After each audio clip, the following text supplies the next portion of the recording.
All righty, we are live. Cajun Coin Hunter here, aka Boudreaux. How y'all are this early morning? Hey, we got T and Molly in the house tonight, this morning. How you doing, T? I hope you're doing all right with that storm coming at you. We gonna try to be safe because it is heading straight for us. Dead center of the storm is passing through here. And I feel for the people in Grand Chenier that just went through this a month ago, month and a week. August 27th, it Laurel Pass. So it'll be a month and a week. So Luke Duke Outdoors, how you doing, mon ami? So yeah, a month and a week. My cousin owns some properties down there. He owns an RV park, and his house is 12 foot off the ground. I don't even know if it's still there. I hadn't talked to him since. Hadn't talked to him, but I'm pretty sure it's there. He's that company he hired to get his house up there. They got a real good reputation for houses staying where they put. Hey, Miss Maria, how you doing? Are we getting ready for the storm? Well, we're ready for it. Just waiting on it to come, and it's going to make landfall about 2 o'clock. 3 o'clock tomorrow afternoon. It was supposed to be around noon Friday. Then it slowed down. It picked up speed. It's going to be a midnight landfall, which we all hate those. We want to see the action. If we're going to be in action, we want to see it, you know. We want to see where we're going if we got to bug out, you know. So it was a midnight landing. Then they switched it to a noon landing, 12 hours ahead of time before. Now it's going to be like slow down again, so we're going to have like a 5 p.m. landing, 4 or 5 p.m. landing. Hello, Anna. I'm crazy. How you doing this morning? Oh, get in here. All righty. I think I'm caught up with everything on the YouTube side of it. Oh, wait a minute. No, I'm not. There we go. Wow, that was a big delay. I got a huge delay. Man, I know I was talking 30 seconds, and unless the volume was just real low. Check.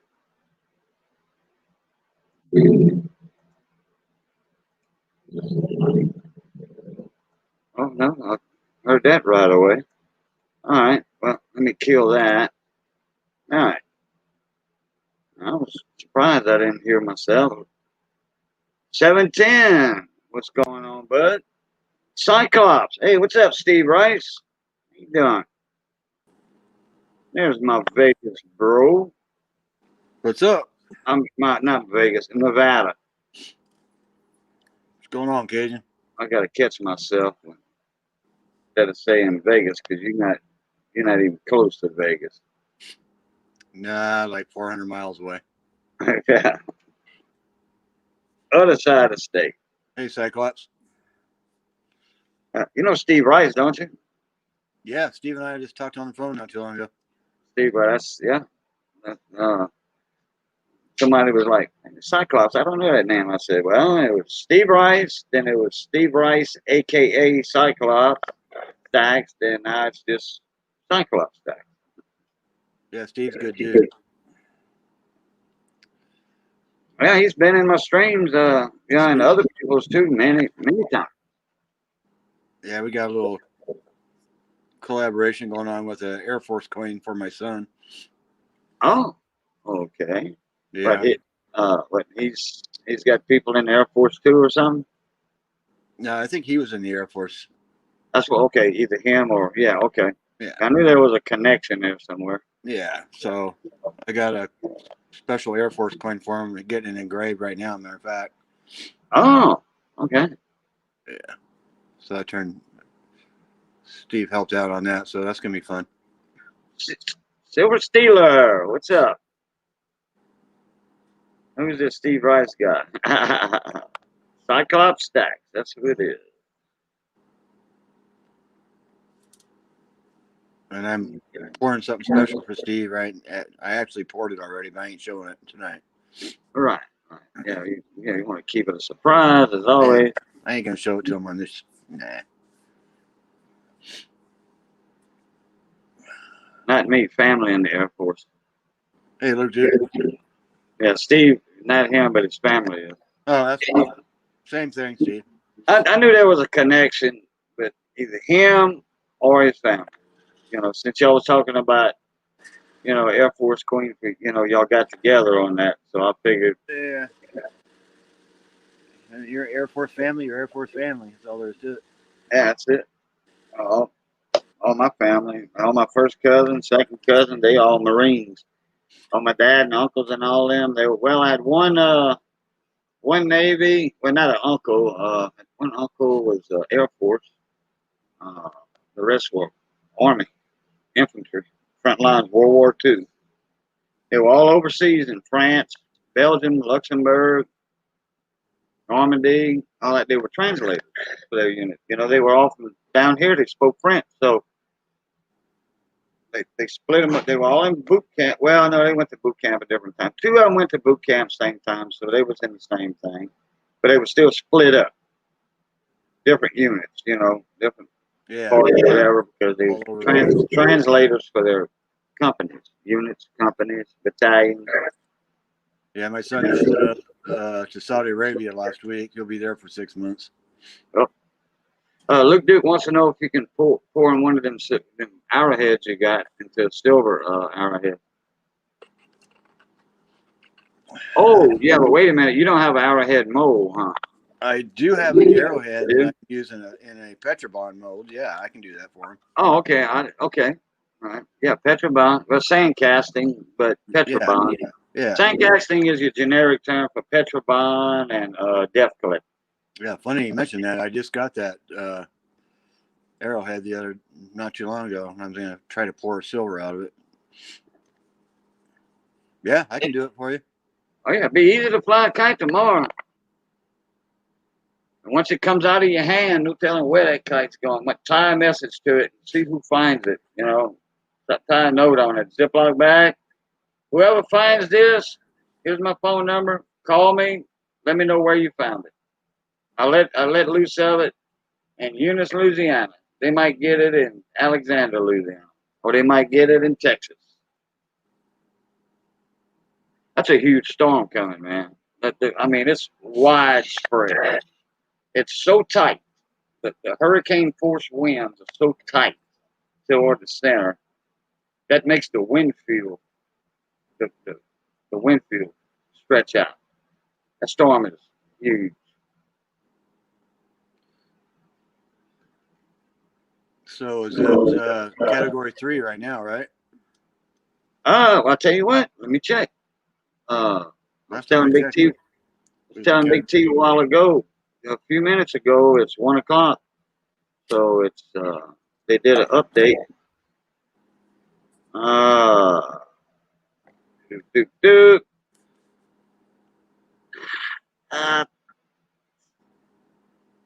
Let me check the categories. What's the start of a category? Well, I think I'm asking the wrong person. Okay, hurricane category scale. Hey, Luke, Duke, if you want to send me an arrowhead to pour, I can do that for you too. Whatever you want to do. It's almost a 4. It's a very strong 3. If you want to send me a real arrowhead, is that what you want to do?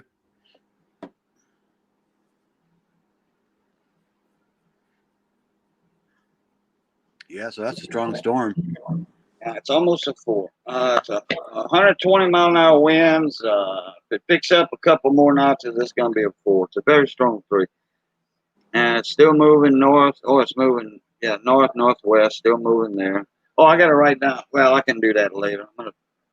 I got me a hurricane tracking chart, but I don't need it, but I want to keep it for this one. I should have started tracking it when it started, when we knew for sure. Well, before it was even a hurricane or tropical storm, they knew it was going to hit Louisiana when it was below Cuba. It was on the east side of Cuba. Below it, the spaghetti models, so straight for Louisiana. Every one of them. They wasn't scattered all over the place. You know, like most spaghetti models for hurricanes. They were all tight right there, all towards center of Louisiana.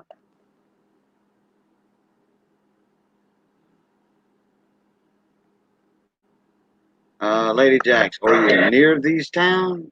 What town?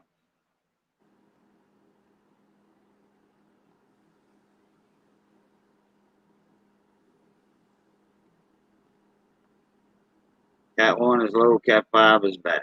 Yeah, Silver Steeler, you are right, brother. You are right. I'm going to share my screen here in a little bit. Let me get just do some checking, see my storm surge here. For me and Bay, my stomping grounds where I grew up, Pecan Island, that's all going to be 11 foot, 7 to 11 foot storm surge. 15-foot waves on top of that, 20-foot waves on top of that. They're going to have 20, 25 foot of water hitting them people. And hey, I'll tell you what, John Francis, Rebel Stacker, they're going to get hit hard in Alexandria. They're going to be out of power again. Rebel Stacker lost juice for what, 20 days or something? Without electricity? And not even 2 weeks later, he's going to be out of electricity again for another 15 to 20 days. That's not good. Oh, in my last message, comment. Okay, well, let me check that out. Let me go way back up. Lady Jacks, Lady Jacks, Lady Jacks, Lady Jacks. Oh. Do you have generators, Cajun? I don't, but I'm going to have one coming Sunday. If the guy can get to me. My last message. Lady Jacks, I'm watching. Oh, Lake Charles, Alexandria, Galveston, Alton Rouge. You mean Baton Rouge? Baton Rouge? Or Alton Rouge? Well, that would be Baton Rouge. Is New Orleans being hit too? No. Whoa, they're going to get some storm surge. 20-mile-an-hour winds, maybe. You know, a breeze. Yeah, Luke, dude, I've been a NASCAR fan forever, so that's why. Hence my email. Yeah. Oh, Lady Jacks, I'm keeping very good track of it. But yeah, I'm not far from Lake Charles, but it's going to come. It's closer to me. It's going to make landfall closer to me than Lake Charles. It's going to move away from Lake Charles. So that spares Lake Charles a major hit again. They had a major hit a month ago. They're going to get a hit tomorrow night, but not like the hit they got before. They'll be on the good side of the eye, so to speak. But there's some strong stuff on the good side of the eye on this one. This is just almost like a perfect symmetrical storm. But there's no storm surge on their side.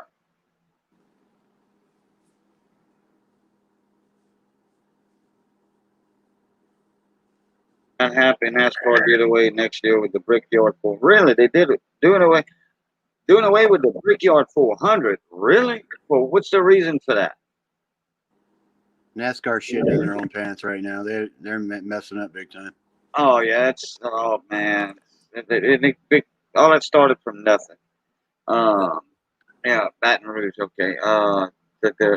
What happened to those Tigers last week? I think they lost. Yeah, they lost. If that's the week I'm thinking about. Yeah, they lost last week. Saints lost and Tigers lost. They were playing against the Mississippi Bulldogs. Usually they just overpower the Bulldogs, but not this year. I guess nobody in the stands, you know? I mean, that makes a big difference. Silver still, you think they'd be able to find an issue with the tires so they can run the race? That's stupid.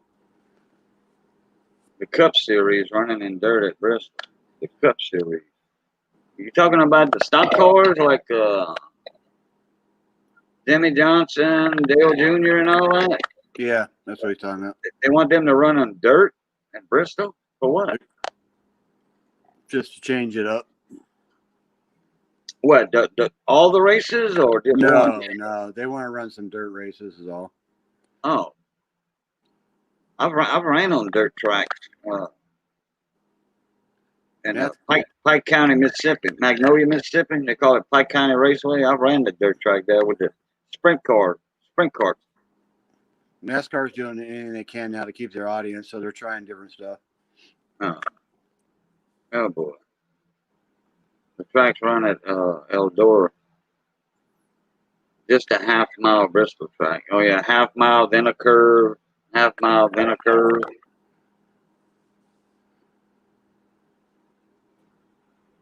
Well, wait a minute. No, the whole track's a half-mile. Never mind. I go to Sonoma every year, except this year I didn't go, but obviously. But I usually go up to Napa every year and watch, Sears Point, I call it, but. No, half-mile circle. Yeah, that's what I thought. Half-mile oval. Half-mile total.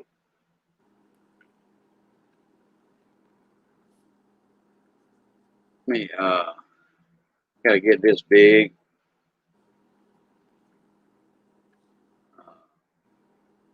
The cone shows all Hey, Lady Jax. up to mass. Really? Hey, David. David Carlisle's in the house. Yep. David, check your email. I like the road courses. My cone, the one I show, is just going to Tennessee. And then it's going to go in Kentucky, Ohio, and dissipate. It's going to dissipate in Kentucky. It almost dissipates in northern Tennessee. It's going to be a quick deteriorating storm.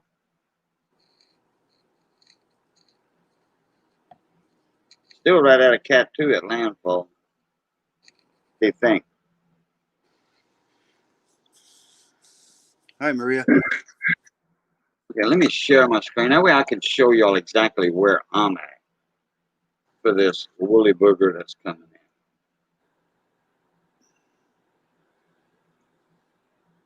Check your email, David.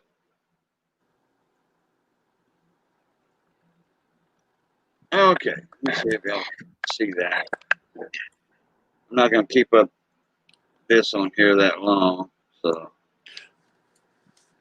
I got to make that big. So, get on my thing here. Well, actually, I can do that. Do this.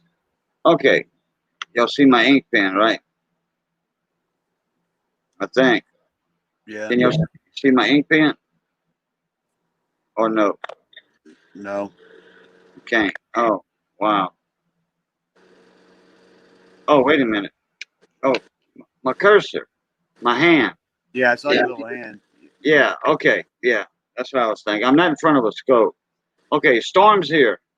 Morning center to go. Okay. It's at 26.2, 93.6 west. Okay, 93 line, which is a line straight up and down here.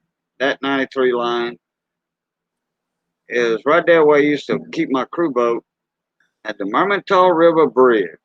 The bridge is right on the 93 line. And that's where the storm's going in at. It's at 93.6 now. It's going to curve back to the east. So it's going to come in at the Mermentau River jetty, mouth of the Mermentau River. Okay, and I'm right here. See where my finger's at? That's where I'm at. Right there. I'm only 40 miles from the coast. But we don't get storm surge. It doesn't come in that far. Now, the water will back up into the bayous over here. Maybe, because there's a system of locks. Saltwater intrusion locks. But that water is going to be over those locks. So it's going to fill up Lake Arthur. It's going to fill up Grand Lake, Lake Arthur. And it's going to come up the Mermentau River. And all these bayous around here go directly into the Mermentau River. So we will have a slight increase in water levels in our bayous down here. But this far up, that's no concern about flooding from those bayous. David Carlisle. Field guy, who dat? We were just talking about the Saints and the Tigers. Somebody was asking me if the Tigers won. I'm like, no, they didn't win last week. Saints neither. That's kind of odd. LSU didn't win against the Mississippi Bulldogs. That's odd. Okay, here is the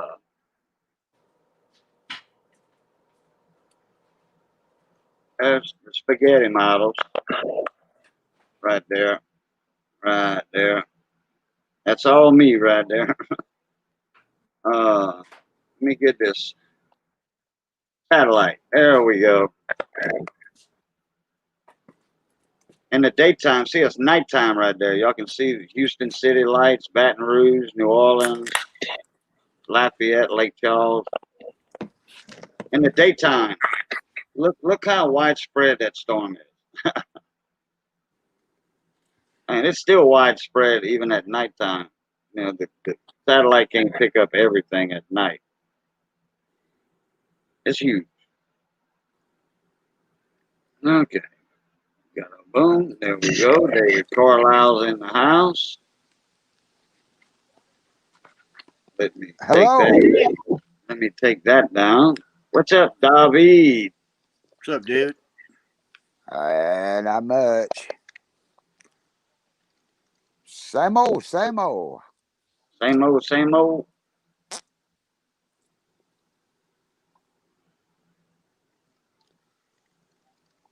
Yeah, y'all missed all the hurricane action this year in Alabama, didn't y'all? No, there was one that Yeah, the one last month, a few weeks ago. yeah, messed Sally. up South Alabama. Yeah. Yeah. No, but I mean in where you at. Y'all got a piece of that. Not much. Not much. Oh, that's right. It moved to the east in a hurry. Yeah. Yeah, it made an immediate right turn after it hit. Yeah, we probably be lucky to get a 1/4 inch of rain off of this one here. It's Delta. Yeah, yeah. Well, it's Usually going to the hurricane. north. Yeah. Well, it's heading northeast. It's going to start hooking northeast in a couple of hours. They think. Yeah. But it definitely will hook. Because that cool front coming down, but there's a bunch of dry air to the west in Texas and all that. So yeah, it's not going in the dry air. It's not going to kill itself. Hurricanes are smart. They don't have a mind or a brain, but they will not kill themselves. They won't enter that dry air. They're going to run from it. They always eventually go east after making landfall. Yeah, they hook northeast. Yeah, most of the time. It's always a cool front that interferes with a hurricane. Always. Now you got them friendly hurricanes like you had last year that likes to hang around for almost 2 weeks. Oh Lordy, that's a lot of rain. Yeah. Yeah. Harvey hung around a long time down by Texas. Hurricane Juan hung around Vermilion Bay for about a week and a half down here back in the 80s. Oh man, we got some rain, like 50 inches of rain. Isn't this a fast moving one though? This time? It's moving. It's ripping along. Well, it Was it was like 19 miles an hour? 12. Oh, It 12. was at Oh, 20 mile an hour. It was. That's why they shifted well, the landfall from midnight to midday. But now it's slowed down, so the landfall is going to be 5 o'clock. So it slowed down then? It is at 12. Yeah, it slowed down. Let me show y'all right here. I hope it moves fast for your sake. Oh, 12's fast. I mean, it's going to be in and out. See right here? North, northwest at 12 miles an hour. Where my hand's at the bottom. Under current information in the middle. 120 mile an hour winds. North, northwest at 12 miles an hour. Now, it was at 19 and 20, but, didn't happen. How's it going, field guy?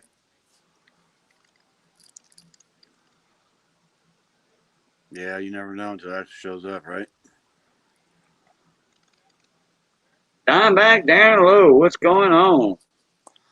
I want to know something. See,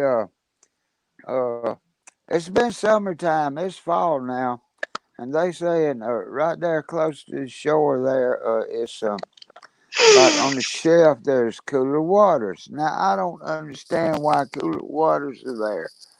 Uh, because the Gulf is hot. It seemed like it'd be hot all the way up to the shore. Yeah, Uh, it's past the shelf where the waters are cooler at. The deeper water's cooler.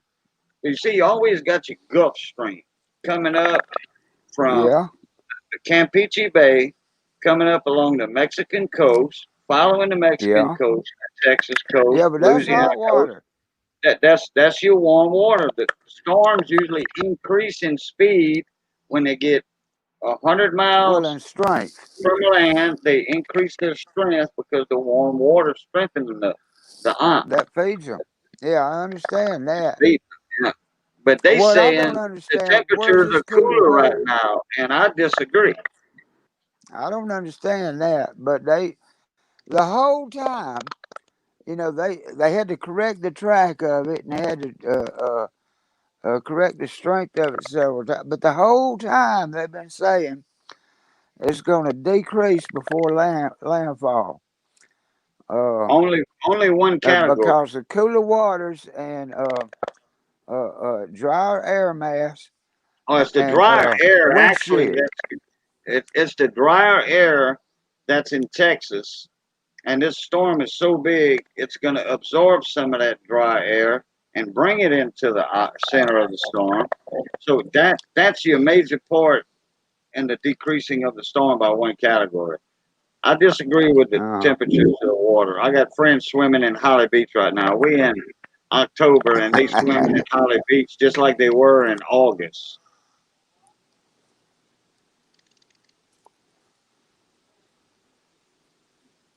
Like fuel guy and them, in that area, the people in that area, they'll go to Grand Isle, or they'll go to the Mississippi, Biloxi Beach. But if they go to a beach in Louisiana, they'll go to Grand Isle. On my end, from Breaux Bridge, Henderson, all the way back east, all them people go to Holly Beach. That's the main, or Rutherford Beach. That's the two main beaches. And Holly Beach, man, that was kicking place, man. Good God.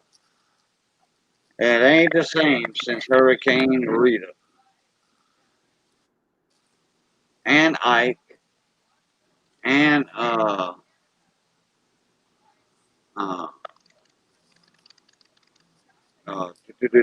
the one that did Laurel Field guy. Only been to Grand Isle once. Yeah, I've been there a couple times. It's nicer down there, but I hated to see them put that big old sand dune, that big sand levee all across there. Usually you could see the beach from the highway, Highway 1. blacktop highway. You could see the beach, the Gulf. Now you can't. People were building stairs to go over the sand dune, the sand ledge.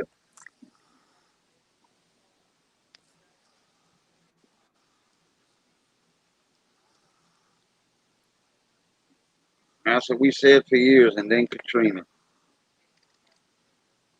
Oh, Lady Silver Jax, you didn't. Stealer. Lady Jax, you didn't see that on the screen? That chart and that satellite image? You Good saw night, it, huh? Silver Stealer. Oh, Silver's going hitting the hay. All right, Good night. Silver, take it easy, bud. Good night, Silver. Thank you, sir. BC, you saw the thing on the screen? Yeah. I did. Yeah. Lady Jax said she didn't see it. What did I miss? No, Lady Jax said she didn't see none of that on her screen. When I shared the screen? Oh, the hurricane thing? Yeah. Yeah, I saw it. Yeah, Lady Jax said, nah, I didn't see it. Well, I think the last time you said something about it oh, wasn't too long. earlier I did. Oh, okay. All right. Yeah, I just showed it for a few minutes. Yeah, Lady Jax. I saw it the first time, but not the second time. No, I just had it on the screen for about three minutes. That was it. Yeah. I did the cone, you know, the path, projected path. When you were And talking then, about the wind speed, it wasn't showing up on the screen. oh yeah, you probably couldn't see all that little bitty lettering though.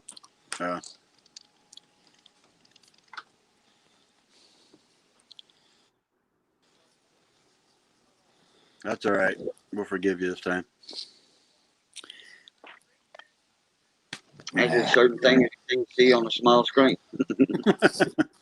Just like hell, I remember years ago, if you heated a pot pie in the microwave, uh, you didn't need a damn head visor to look at the direction. You know what I mean?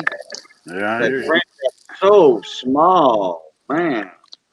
My eye doctor had told me because I was telling him about how I could read the recipes on a steamed syrup can, and now I can't. You know, the pecan pie recipe. And he was like, "Oh, well, the print can get smaller, boo. It's you know, it's called aging. You know, your eyes are getting old." Well, I got an old can of steamed syrup. Ooh, I found it. It was in my storage. I found it, and I brought a new can the next visit to the eye doctor, which was in 3 weeks. I have to do some kind of test. They're checking it for glaucoma. Right. Oh, John I'm not. Francis, hey. John Francis in the house. Oh, I was talking about him earlier. He's gonna get tore up a little bit. He's right there in Alexandria. Hey, John Francis. But anyway, so I had to do this glaucoma test, whatever. So I brought the 2 cans with me, and I said, "Here, Doc, see what I'm talking about? Look how much bigger this print is on this recipe than this one." He was like, "I never realized that." I'm like, "Yeah, that's not my eyes. I'm saying everything nowadays is just getting smaller and smaller." And then he said, "Yeah, some things are," but he says, "You know, your eyes are getting." You know, he's an eye doctor. He's gonna want to sell me glasses. You know, stuff. I'm like, well, why you prescribe me these? They look almost like these exactly, but they to see far. You know, when I was getting corrective lenses when I was younger, I could see far and close. You know, with my glasses. And then once he prescribed me, I can just see far, not close. He said, "Oh, you need bifocals. You got audio." I'm like, "No, you're not." So I went to the dollar store and look what I got. I got some cheater readers for $8. Yeah, And that's look, what I I've been got. having them a year. Spring hinges. I mean, these ain't cheap. No, these are like eye doctor quality right here, and they look good. You know.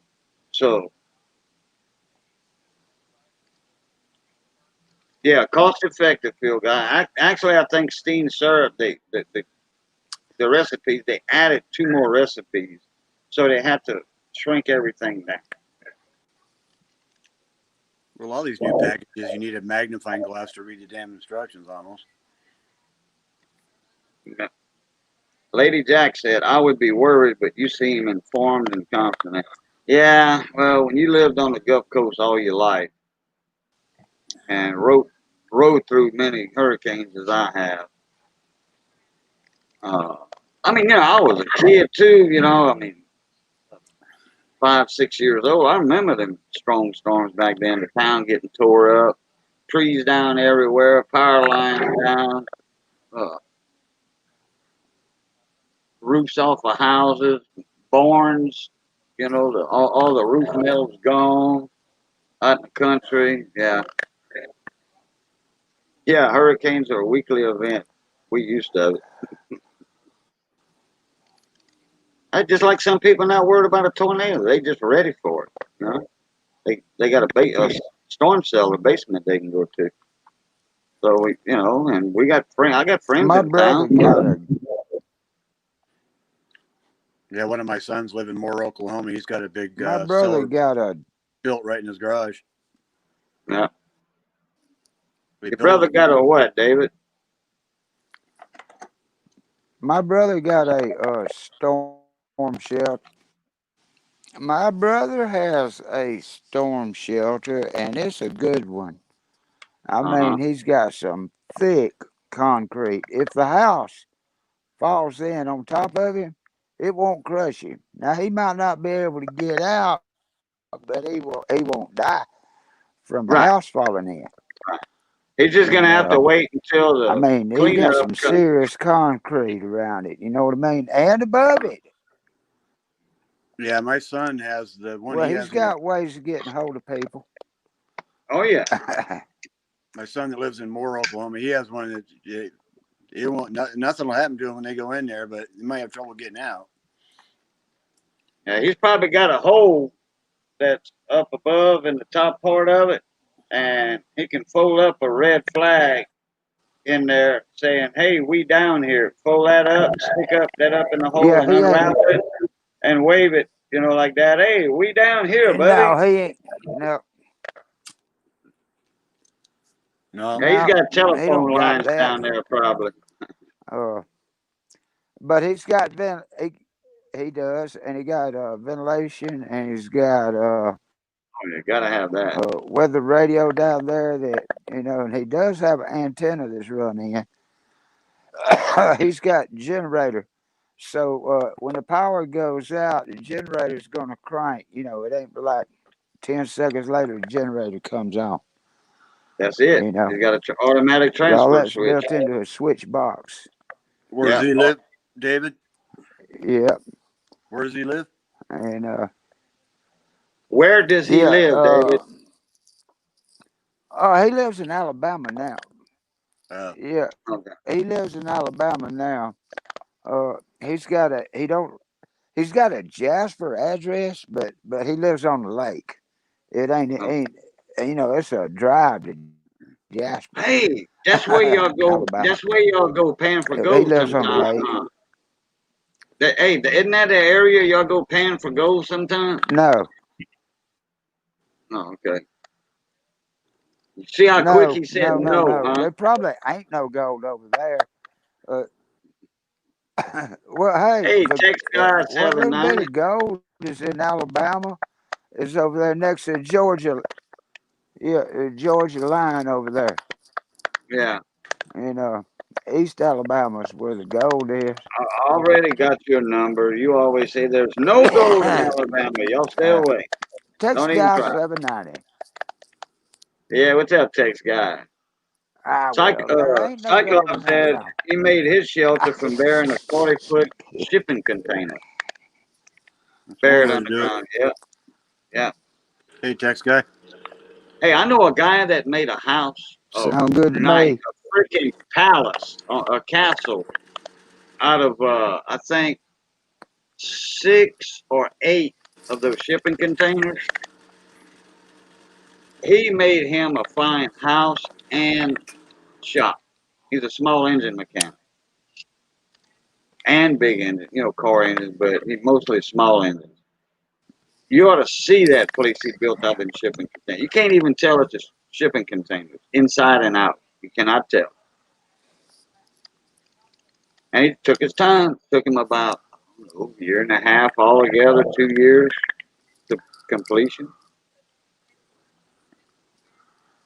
And that thing's fine.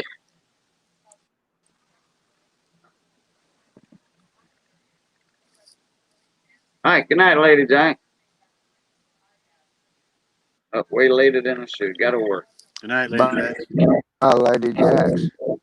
Clay 37, UPS uninterrupted power supply. That's right.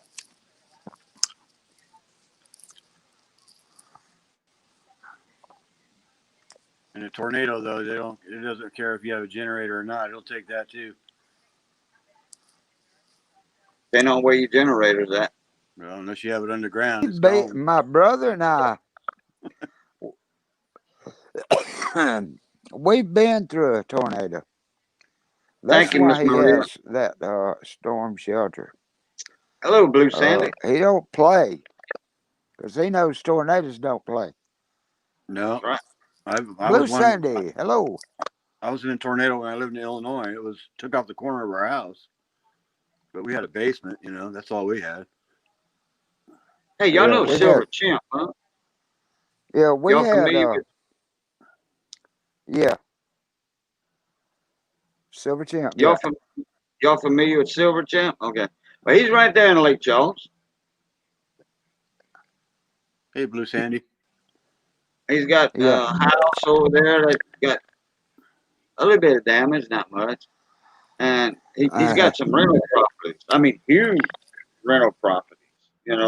Up in the air. Off the water because he's on the Calcasieu River. That man makes some good money with them rental properties he's got. I watched his latest video, and the insurance companies, since the storm, the insurance companies are paying him something like $4,000 a month for a rental. But this is corporate people staying there. That's in charge of all of this cleanup stuff. So yeah, 4 or 5 grand a month, and about 5 rental properties. Not too bad, not shabby, nice profit.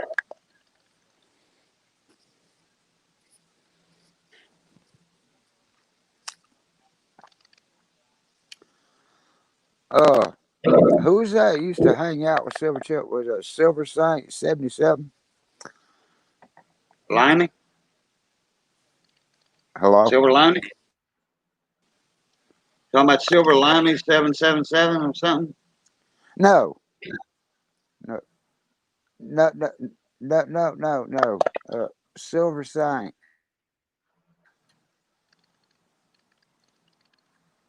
Silver what? You Silver don't know, do you? Sacks. Oh, Silver Sack. Silver Saint. Silver Sink. Silver Saint. Saint. Oh, come on, Silver Saint. Yeah. Spell it.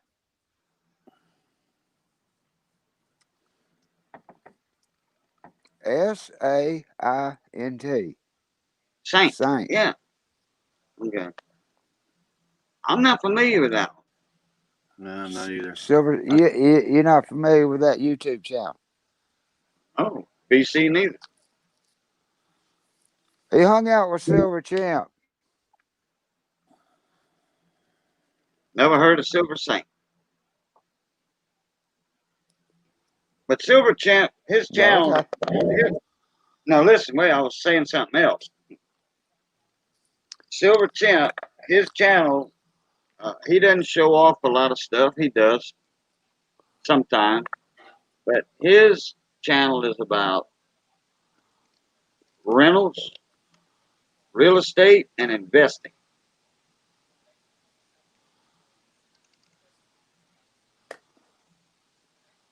And Cyclops Stackstead, I don't know that cat neither.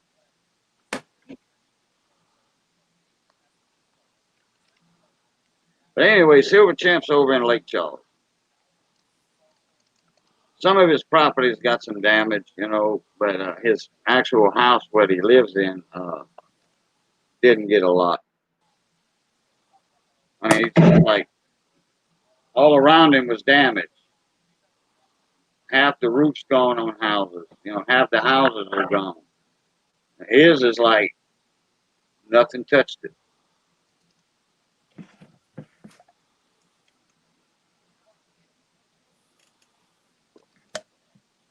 But yeah, tornadoes are ugly too, big time. Those are no warning. You don't. Well, you get some warning nowadays. The weather has improved in their technology. So, but they still hit fast and hard. The tornado.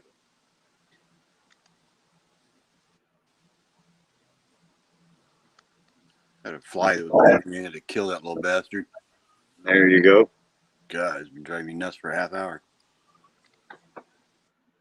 I even took a shower this morning. Oh, is that why he's running? No, I've been buzzing my head for like a half an hour. I finally turned my video off and killed him. Oh, you did get him. Oh, okay. Yeah. We keep getting microbursts. Oh yeah, those are people that think there's a tornado. You get one of them microbursts.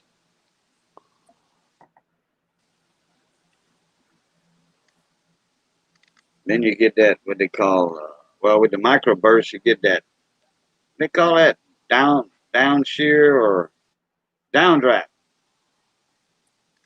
You got an updraft, then they got that downdraft that'll get you, and man, that stuff causes damage too. And then you got all that rain, and you can't see nothing around you because that rain's like sideways and all that. Squat. And some people used to say, "Hey, a tornado hit us," but it was damage, but not that much damage. And it was just in one little certain area. So, well, naturally, a tornado could have just touched down for a block and a half, and then went back up. And a microburst would do the same thing. Sounded like a train, huh, Luke? Yeah.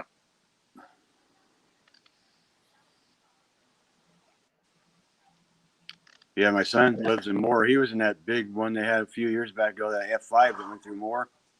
Oh, Moore, Oklahoma? Yeah, it wiped out.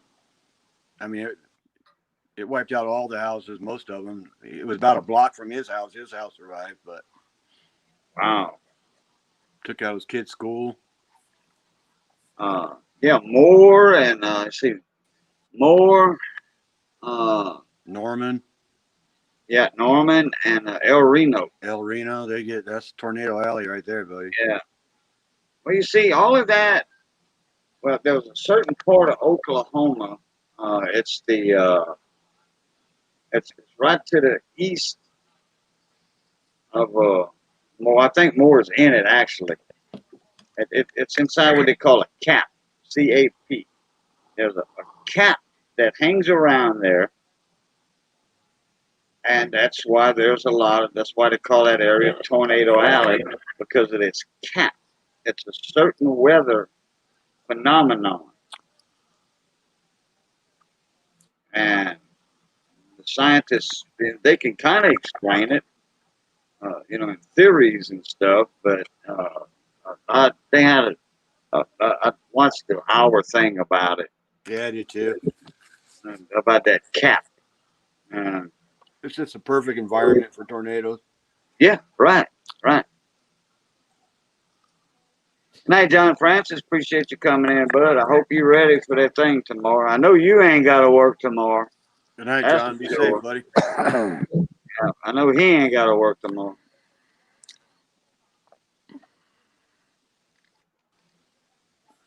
Ain't nowhere in the world he's working tomorrow, unless he's going to work in Mississippi or Alabama.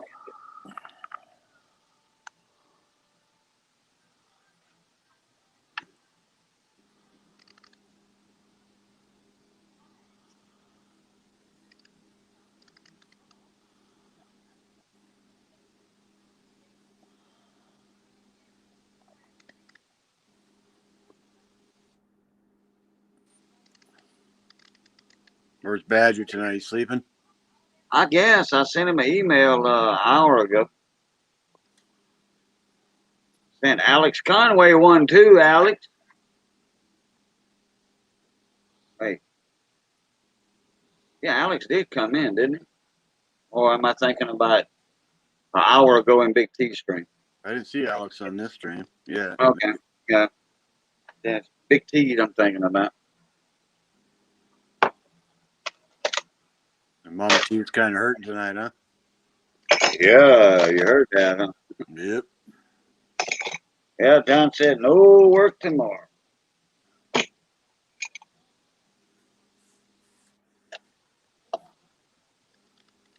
Yeah, John, I got a buddy of mine, Don Araby. He moved from Pineville, but he still owns his property and all that. His house and property in Pineville. He's right across the bridge. He's not far from the hospital. He put his big camper, got a huge camper trailer. He put it down in Houma, and he's on he rented one of those camper spots, motorhome spots, a big one, and he's got the kind of stuff he had built for him. You can put up outside, not worried about the weather getting to it or anything, and it's just like home. I mean, his RV is so huge, and he does all his cooking outside and stuff. And he moved down to home at his work. He owns a business, and he he was doing all the work in Central at that hospital in Pineville.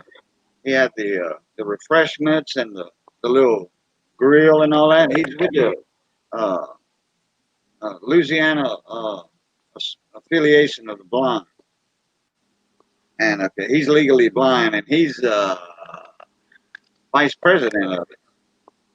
But he runs all them little small restaurants, small little cafes on the outside of the hospitals and stuff where they cook and sell food, you know. And then part of the proceeds go to the uh, Louisiana affiliation of the blind. Sounds like a good deal. Yeah. Yeah, he picked up a contract down there at the hospital and somewhere else, and there's a building outside of the hospital that's a permanent building. Got all that restaurant stuff in it. I think he had to put all that in it. And yeah, so when I go down to Houma next month or at the end of this month, when I go to Chauvin, go shrimping and crabbing, which I'll go live from there also. Uh, my buddy's got a strong Wi-Fi router. He got one of the strongest routers they make. He made one so he could use that as dock on the river, on the bayou. He got one of the routers like you put in them, like in the hotel rooms. I mean, in the hotels, but it's free Wi-Fi. Well, you got to have a powerful router for that, you know, because some of them hotels are big, you know. Oh, yeah. Like if you got a house router, I mean, I think I can go across the street and get a Wi-Fi signal on my phone or whatever. You got so many feet, but his is strong. He can go, I think, 2,000 feet with his and catch signal. But he doesn't have to use it that far because his boat dock is not that far from his house. So I'll just jump on his Wi-Fi and bring the laptop over there and go live from there when we're down there. That's cool.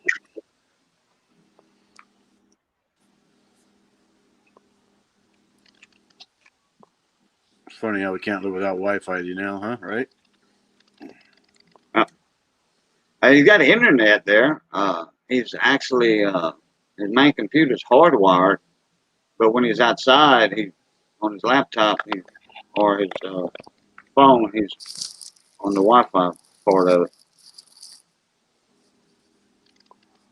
He's got a nice house down there in Chauvin, right on the bayou. Just go to the boat dock, put the net in the water, and let the current do the rest. After an hour and a half, pick the tailback part of the net up, dump it in the picking box, in the culling box, tie your bag back up, throw the bag back in the water, and separate your shrimp from the fish and your crabs, and boom. Nice. If you starve down there, it's your own. If you go hungry down there, it's your own fault. So down there, you can put a bare hook in the water and catch something. Saltwater, any saltwater fish. Well, 95% of the saltwater fish, or 98%, is good to eat. It's edible. Yeah, I love seafood. Oh yeah.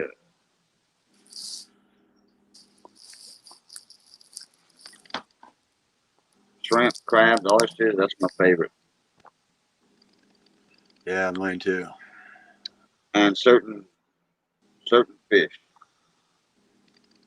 Redfish is a delicacy down here, but I'll take speckled trout over a redfish. I'll take shark over a redfish. Now, red snapper, that's a different story. Totally different fish, deeper water fish, whiter, flakier meat. Coin Captain, what's going on this morning, bud? Hey, Coin Coin Captain. Captain. Saltwater catfish are nasty? I don't know. It's nice white meat to me. You know, catching in clean salt water. You know, I mean they got a hard head catfish all the way up in Delcom, Lake Pinole. That's far inland, not far, but 10, 15 miles. But I'd rather eat a hard head, caught down there in that clean water. Right, Steve? It's making me hungry too. Ah, I ain't never caught no. I ain't never ate no saltwater catfish, but I heard they nasty. I've oh, they never, good. They I've never I slimy. eat freshwater catfish. I don't know. They slimy. You get them big, what they call gaff top or sail cats, because they got that big sail on the back dorsal fin, has like a sailfish. Well, them big gaff tops. I mean, they're huge too. They're 15, 20 pounds. They slimy, and when you reeling them in, when you get them in, about 3 foot up from your hook, there's nothing but slime on your 20-pound test. Good night, Maria. All right, good night, Maria. On my time. No, I've never tried saltwater catfish either. Oh man, it's awesome. Good night, Maria. I would rather saltwater catfish than a farm raised freshwater cat any day. I don't like farm raised catfish. I don't. They do it commercially. Well, I like them out of the creeks. Oh yeah, that's a wild catfish. Yeah, wild caught. Yeah, I I like love creek that. catfish. Yeah, yeah. They're not all in. They don't have 500,000 catfish in a 1 acre pond where they feed these catfish all this food, and then uh and the water's not that deep, 6, 7 foot deep. It's just, I don't know. And a catfish is a bottom feeder. So Yeah, I don't yeah, know. that'd be like almost like a sewage pit to me. I've seen those catfish farms over there. All they do is feed them like these pellets. Yeah, right. Yeah. So I don't know what the hell they're feeding them either. So Yeah. Oh, something to make them grow fast. You know that. well, you know that. Well, Yeah. hey, Just like chickens and cows. For the you commercial. want to catch one of them? I love river cat. You I want to love catch wild. one of them kind of pond raised catfish? I don't. What's that, David? Yeah, you know what to use for bait? Yeah, bread. Use one of them pellets for bait. Oh, Hector, what's going on, my buddy? We used to make our own stink bait for catfish. Yeah, I remember the Vietnamese years ago. Hey, They made Hector. their own bait, stink bait, bread and human turd. Wow. Yeah, That's not I'm the like, that's not the stink bait I was thinking about. I'm like, what? No freaking way. Yeah, that's when the Vietnamese first got down here in like around '74. I seen my first Vietnamese, I think, in 1975. That a Vietnam boy come to school, couldn't speak a word of English. We used to make ours out of like 710. Oh, I used to shock catfish. I had a couple of shocking rigs. we made ours out of like chicken blood and bread and just Oh, whatever. right. Those catfish love the smell of blood. Anything that stinks, they'll eat. Uh, Chicken livers. Yeah, like Cajun said, they're bottom feeders. They'll eat anything.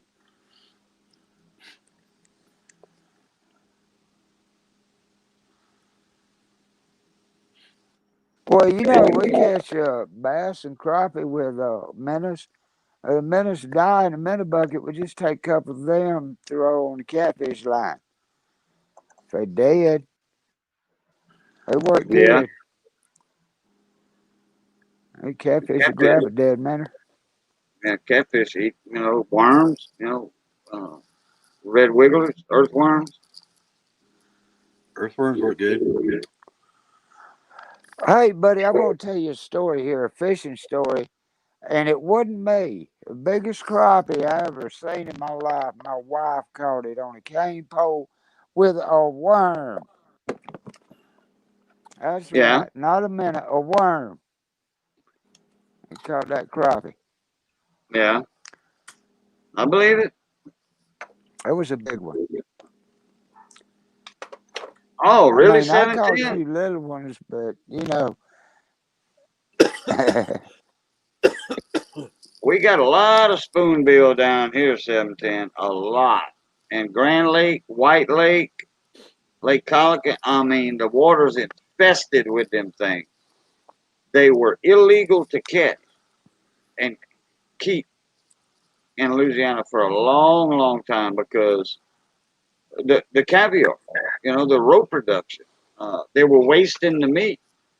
Man, that's some fine eating, that spoonbill. There's no bones in there. There's a cartilage that runs down the middle. And you talk about easy filleting, and oh man, spoonbill is awesome. We got a lot But of sturgeon around here. they laxed on that law. They got like limit one per day per fisherman, and they huge. They get huge on a rod and reel only. Rod and reel. Can't use a net, nothing like that. I mean a seine or a shrimp trawl because Grand Lake they have shrimp in there. It's a freshwater lake, but it's kind of like 5% salt water. But anyway, uh, and the crabs are you get them big old, the big blue crab in that lake. Pound and a half, 2 pound a piece. But those waters infested with spoonbill, and now you can catch one per person per day. You allow that, but that's it. And that they are filter feeder too, the spoonbill filter feeder. So you got We to got a use lot of a small hook and like a little piece of bread or something or whatever. we go up on the Sacramento River area and catch sturgeon. Oh yeah, yeah. They used to catch them with gill nets and stuff over here too, but they outlawed that. Like I don't know, 60, 70 years ago. Oh, shad. Oh yeah, Gizzard shad, yeah. Mississippi River full of them things. People go dip shad. Get them big old work by hand. Now that's work, partner. Hey, that's when a man's a man. You handling 50, 60, 70, 80 pound of shad in a dip, throwing that in the boat. You're doing that a half a day. Yeah, buddy.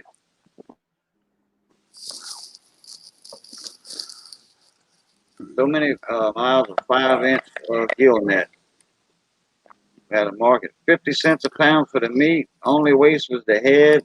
Yep, the head. And got that long bill on it and the gut. Yeah. Well, you see, your case, it was different. But I bet you they outlawed now, though. Probably still, you can't do that nowadays. It was overfished.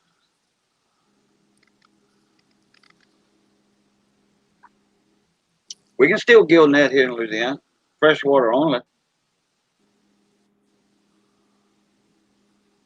Good night, Blue Sandy. And the thing about the freshwater, you gill net in freshwater, the Mermentau River, anything above the Mermentau River Bridge, Highway 82, and Grand Chenier is freshwater. But guess what? The Gulf of Mexico is not even a mile to the south. And they claiming that to be freshwater. So you catch all the garfish you want, all the redfish, speckled trout. You can't keep them because they're game fish. Oh, the Asian carp infestation. Oh, yeah, buddy. Kind of dangerous for a 30-pound fish. Yeah, it is. Oh, yeah, man. That was a fish. The white carp, silver carp, German carp, Asian carp that should have never been brought down here. They tried that in certain waters to eat the grass, eat all that vegetation, to control the vegetation. That didn't work.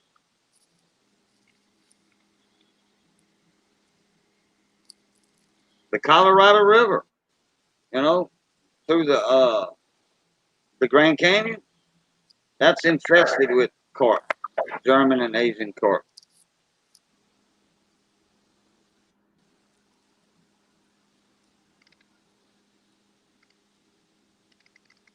If they catch you with a gill net around here, they will hang you by your short and curly.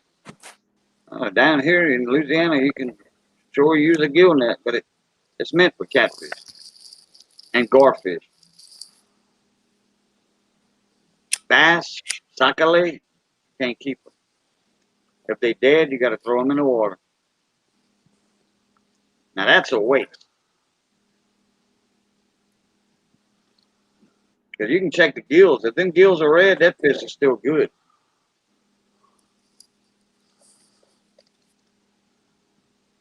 If they bright pink, that fish meat is still good.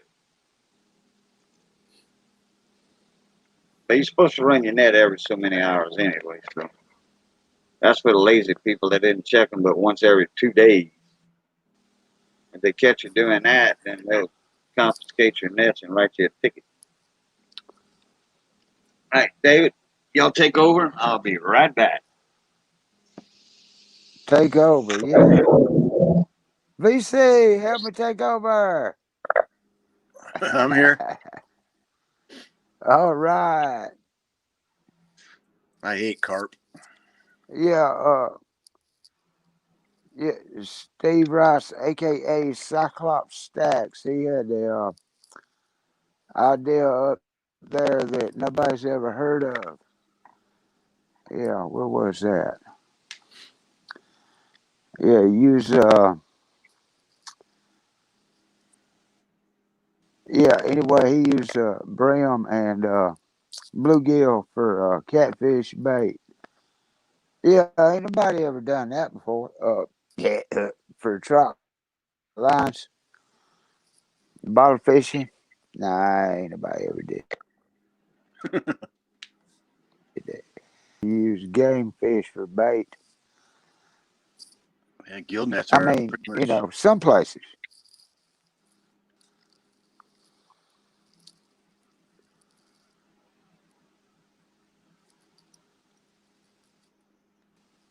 Okay, 710s, yeah, licenses, yeah. Uh, I don't know how much it is for a commercial license in the state of Alabama, but they ain't cheap, and that's what you got to have to use a gill net, I believe. I've never tried to use a gill net.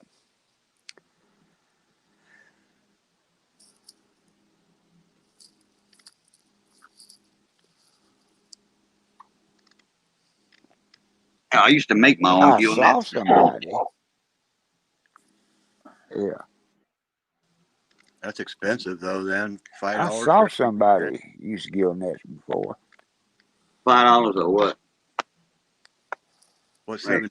What's Oh, seven? licenses. Oh, $25 per 300-yard net,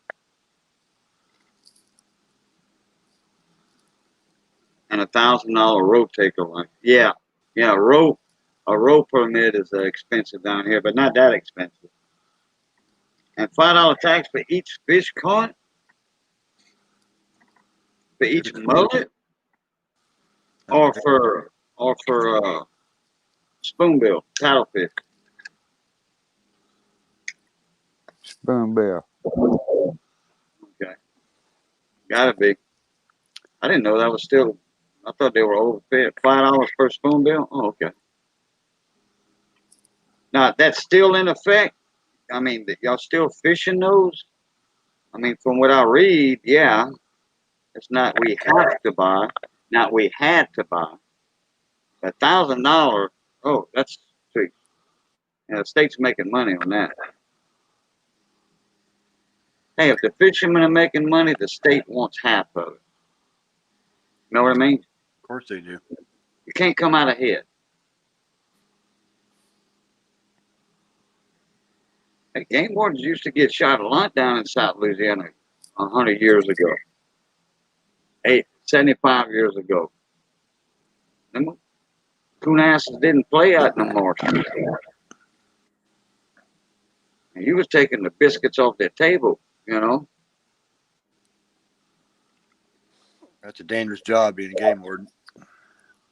And Cash Shriver was the worst one. And I tell you what, he got shot a couple of times. He survived. Shot from far though. Kind of like ambushed him a couple of times. That's what I heard. That was before my time. He, man, I was running my traps, my nutrient muskrat traps, and I had my buddy friend of mine in the boat with me, and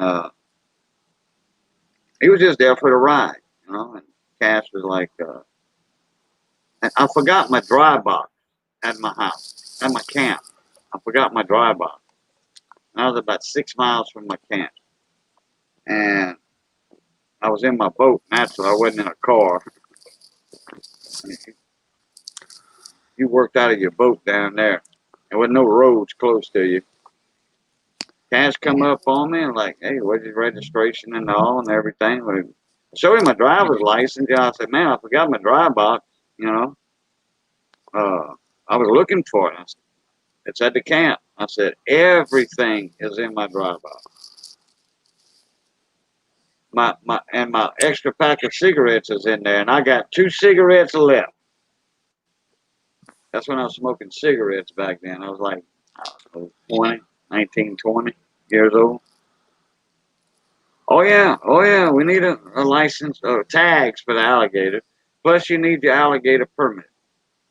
And, well, get your commercial fisherman license, which is a card that looks just like a credit card. That's $55. Then you got to buy the gear fee for whatever you're using to catch fish or gators. You have to buy a gator license. That's a gear license. Those are more expensive than a gill net or a shrimp net or a slat trap or a crab cage. You can run any amount of crab cages for $25. Any amount. And any amount of gill nets for $25. Or trot line. Any amount of trot line. You can run 1,000 hooks if you want. Then they got your hoop net gear license. I don't know if y'all familiar with hoop nets or not. They round. You get a 2-foot hoop net. You get a 3-foot, 4-foot, 5-foot, and they long. It depends on how many hoops you got. And things that get 20-foot long, and you have fill up one of them with catfish. You better have a cat head on the boat bringing that net in.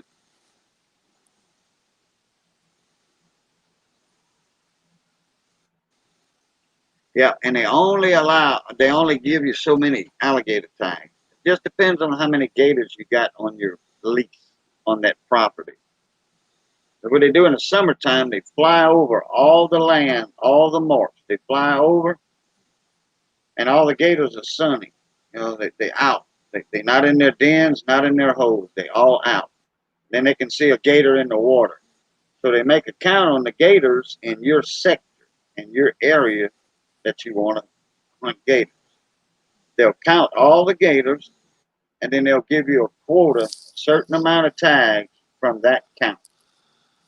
Now, if it was a good, bright, sunny day they flew over, which they always do, then the gators are out, you know. But if the gators are in, well, you're going to be minus a few tags for that month. And our gator season just ended at the end of September. And Laurel messed up the gator hunting season. And they do not extend the gator season just because of a hurricane. They said, you got the tags, you either fill your tags or next year you're gonna lose 10 of those tags or 20 of those tags.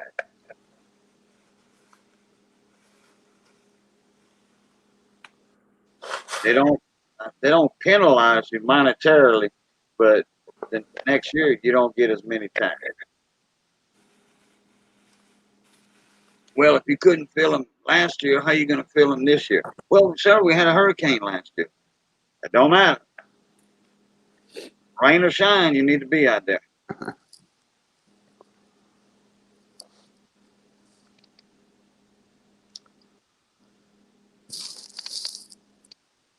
So what do they do? Give the tags to somebody who's catching more?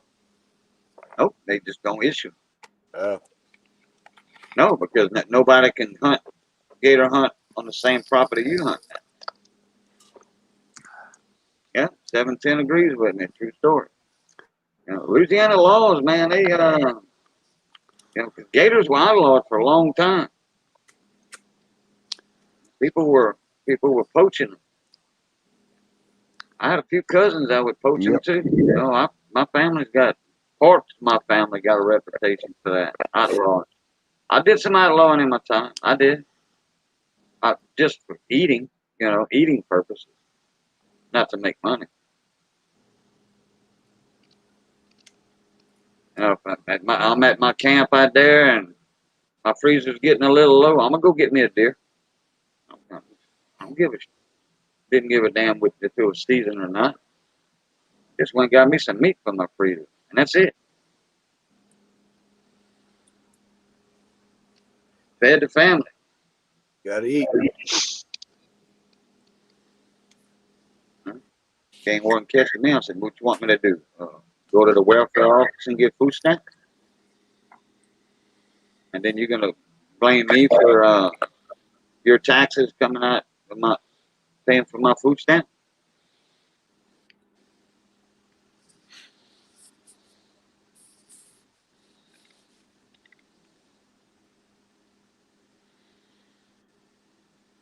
I kill for what I have to eat, and I eat what I can. But that was my motto back then. And you know that old saying, uh, like, oh, that guy had said, he'll eat anything that won't eat him first. That's bull butter. The alligator will eat me first. Coin Captain. Good night, All Coin right. Captain. On my tank, Coin Captain. Appreciate you coming in, bud. Yeah, it's not really a coin talk tonight, but mostly hurricane talk and fishing talk. Night, Captain. In Oh season yeah, out. Cajun. Yeah. Hey, Boudreaux. Hey, Yeah. about the hurricane. You said You got your information from the U.S. Navy. How do you do that? What's that website? What's the name of it? Oh, just that one tracking forecast is from the Navy. Oh, the Navy has a forecast too and all that. Well, let me get that back up. I'll show you the Navy one here. It's on Beaumont weather page, Golden Triangle Okay. page, out of Beaumont, Texas. I have mine. It's on my shortcuts on my Google thing. Uh, Uh-huh.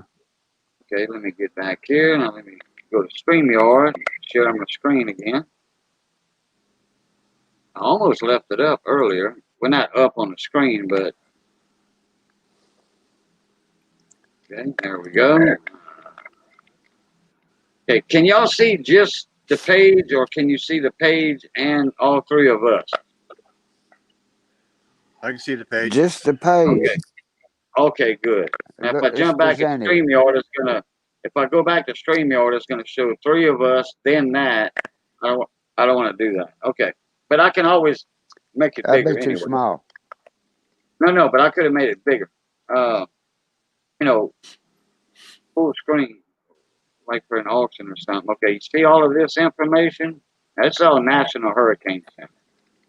This is the Beaumont weather page, Golden Triangle weather out of Beaumont, Texas, and Lake Charles. It's a coalition between Beaumont, Lake Charles. Lake Charles has the biggest National Weather Service center in the United States. But there's a storm surge right here. See right here, 7 to 11 feet at Vermilion Bay. Well, okay, right here, Rockefeller, right here, actually, where my cursor's at, right at the 8, where 5 to 8 is, that's where the center of the eye is going to hit, right there. That's Grand Chenier. All right, then it's going to move up and curve like that, come into Eunice, and then hit Alexandria right here where my hand's at. Okay, so right here is the eye, and to the right of the storm here is where the major storm surge is going to be. And that should be more than 7 to 11 feet. That ought to be around 9 to 15 feet. Because that's, in reality, that's what it's going to be. Okay, and you just keep going down a little bit. There's your spaghetti model. There's all your European, Canadian models, and the National Hurricane Center. All right, they all tight. They all agree with each other, except for this one. But that's not actually a spaghetti model. That just shows where most of the storms, when they in that position in the Gulf, this is the normal track, the average track they take. This is compiled from since they've been tracking hurricanes. This is the average of where they went in the past years. Okay, there's the Navy. See right here? Hurricane Delta prediction from the U.S. Navy.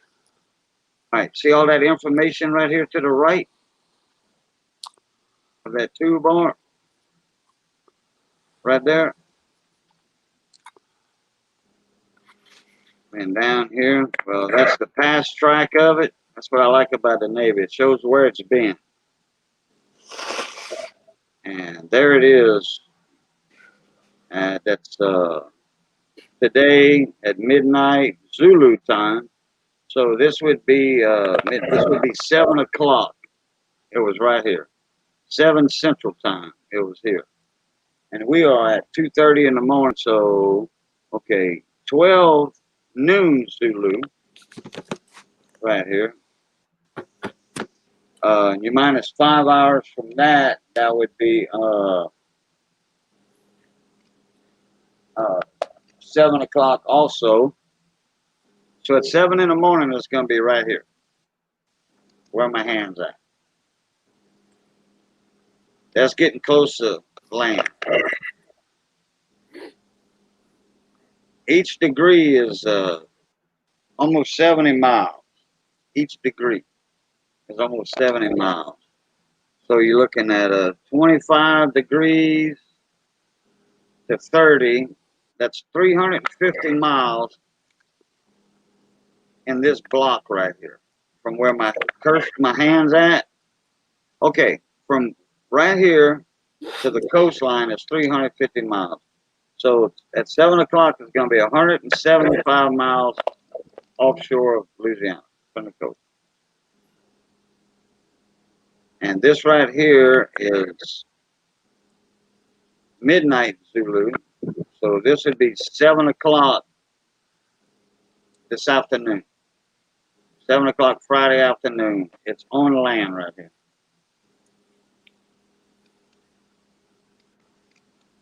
And there's Tennessee right there. That's on the 12th. That'd be Monday. Monday at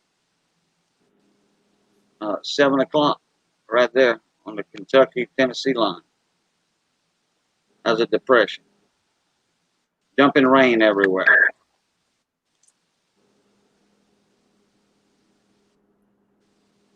So, there's your Navy. And then you can click on this right here, like that, and it'll open up a new page. Now, y'all can't see this page, I don't think, but you can go to the warning advisories, outlook, forecast, analysis, observations, remote sensing, all your links. You can go all over the world with this. They show typhoons. I'm looking at one that's fixing to skirt Japan. They got a typhoon to the south of Japan right now. So that's interesting. Shows you all over the world on this Navy. Navy's got a good hurricane forecast, weather forecasting system. They need that if they want to make an attack somewhere. Like D-Day, you know, when the weather wasn't cooperating for D-Day and they had to shift it a day later. Yeah, and the weather is still shitty. Because of the fog. You know, fog and all that and everything. Well, okay, here's that satellite image again right there. Wow, look at that pretty storm. I mean, if it's inevitable to hit us, I'm going to call it a pretty storm because it is a well-formed storm. But anything to the right of that eye, that's where all your storm surge is and the most powerful part of the hurricane. Anything to the right of this eye, that's the worst part of the storm. Anything to the left, no storm surge. Actually, it pushes water out and the winds are not as fierce. Now, the eye wall is, don't get me wrong, the eye wall is. But it's just not as bad.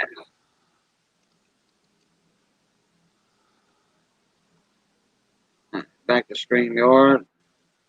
Remove this. All right, now we're back to real fast. Oh, I need to get my chat back up. Let me minimize this. All right, now my chat's up. Yeah, Cancun and Cozumel. It sure did. There's a category 4 too. Category 4 when it hit the Yucatan. It tore the Yucatan up.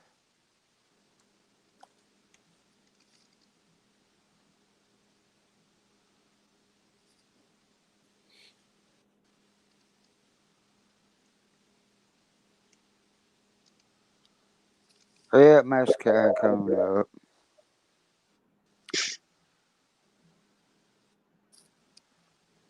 Yeah, probably won't be no cruise ships going in there for a little while.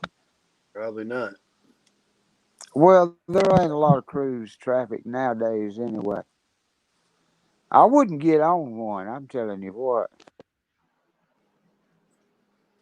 Oh, that's true, yeah, with the beer flu going around. No Yeah. way. Buy tickets cheap, David. Yeah. Well, I don't even know if they cruising. Yeah, they are. Some of them are back Yeah. open. Oh, really? Really? Wow. Yeah, put it this way, if they got if a company's got 20 cruise ships, they got two out, and 18 of them are in port because they can't sell cruises Tick. 'cause ain't nobody going. Ooh, here's something y'all might find interesting. Oh yeah, and that's called Fleet Weather. That other page, when you click on that Navy page, Yeah, it opens up a new tab with that's called the Fleet Weather Center, Norfolk, Virginia.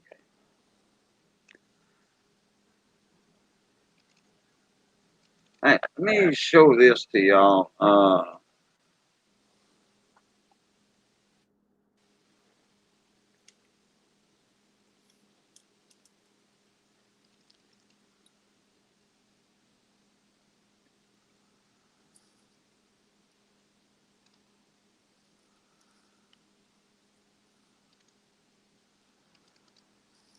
Marine traffic. I might find this interesting. Let me see what boats are hauling ass out of Lake. What cargo ships and all tankers, chemical tankers, these big ocean-going ships are hauling ass out of Lake Charles. They probably already. So, okay. Oh no, boy, we're in the wrong area there. We're in Africa. Let me get in the Gulf. There we go. Oh, they all huddling around Houston. They all heading and huddling around uh the Texas coast, the southern Texas coast, going like Bay of Campeche and all that. Let me see how many is coming out of. There ain't hardly nothing coming out of Lake George. They already got the hell out of Dodge. Yeah, everything got the hell out of Dodge. Now the Mississippi River is still full of boats, tugboats. What do they do with all The storm surge don't affect them. It's not gonna pick them up and put them on dry land. what do they do with all the oil rigs out in the ocean? They shut them down. Yeah, they just uh send a cruise in, or they'll have a minimal hurricane. They'll leave 2 or 3 men on it, or something like that.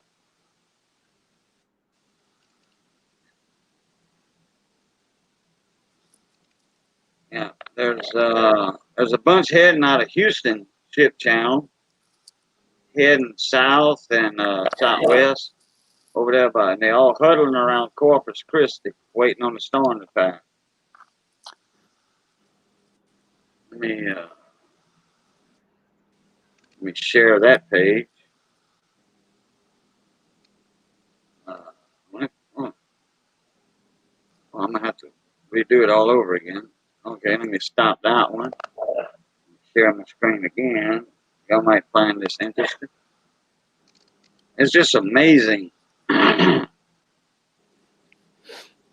I wish I'd have looked on it a couple of days ago and seen all of that coming out. Yes, can y'all see it? yeah, Yeah. All right. See all these red and green things right here? Yeah. Okay. All right. That's Houston right there. All right.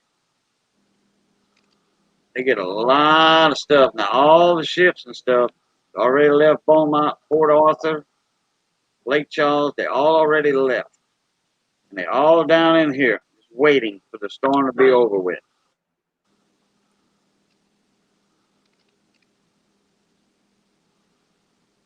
It's a shitload of them. Yeah. Watch this. And this is just in the Pacific. And there's Papua New Guinea, Australia. There's the West Coast right there. There's the whole Pacific Ocean. Look at the Atlantic. Look how many ships, cargo ships, oil tankers, chemical. Man, you know how much diesel and oil are required to run all of that? Lots and lots. Lots and lots. Millions and millions and millions of gallons a day. I never think about it. Look at all over here. All over the world. And look at the Mediterranean Sea.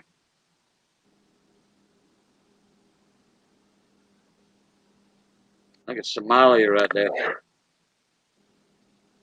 Oh, too big. There's the Gulf of Aden. There's Somalia where the pirates are. What's the difference between the red and the green? Different type of boats. Cargo vessel and the reds are tankers. Cargo can mean anything like shipping containers, trees, logs. Off the coast of Russia, they have a lot of big cargo ships with timber that are going to other countries. Russia's full of woods. Big timber industry.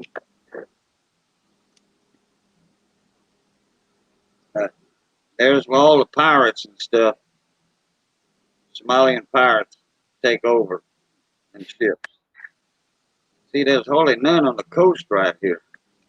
But what they do, they was coming here and then here. They would take this route far off the coast where the smaller boats couldn't board them.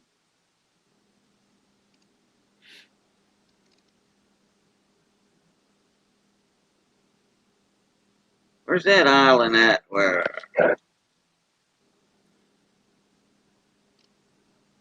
it had that tanker? I mean, it was wasn't an oil tanker. It was a cargo ship, but it was leaking the diesel from its own tanks and its own oil that it would use. Just about ruined that little island in here somewhere.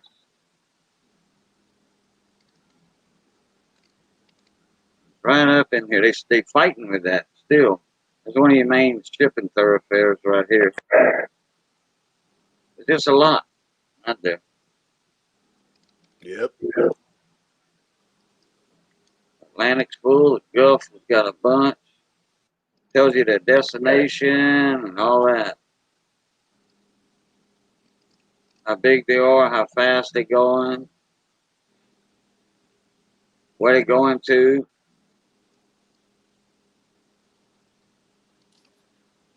There's a big one right there. I think they got a handle on most. I think they got a handle on most of those pirates now. Yeah, the U.S. Navy, the Italian Navy. Yeah, British, everybody.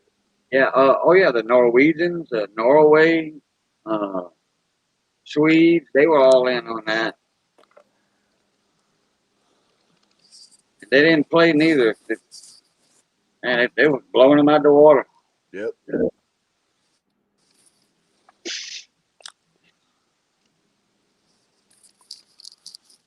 I seen one video where one of those pirates were pointing an RPG at a naval warship. That wasn't smart. That wasn't a smart move. Yeah, I saw that video. Dacon 710. Dabba dabba dabba doo. Raging freaking Sackner Cajun. And the late night coin freaks. It's 24 past the hour. Time for a dabba dabba dabba doo. Have no fear, the cone is here. What happening? What's up, the What cone? happened? You ever get rid of that gold coin you found metal detecting? You ever sell that yet? I gotta throw it up there for you and advertise it for you. If anybody wants a nice gold coin, it's a $50 gold coin. Tiny, real small. You know how small the dollar coins are, huh? The U.S. dollars. Yeah. This is small. Yes, $50. It's California. Yeah. Yeah. California it ain't no good. It's got a $50. hole in it, man. Huh? It ain't no good. It got a hole in it. Got a hole in it. Got a hole in it. Got a hole in it. Got a necklace. Yeah, well, so what? It's a gold coin. You got gold.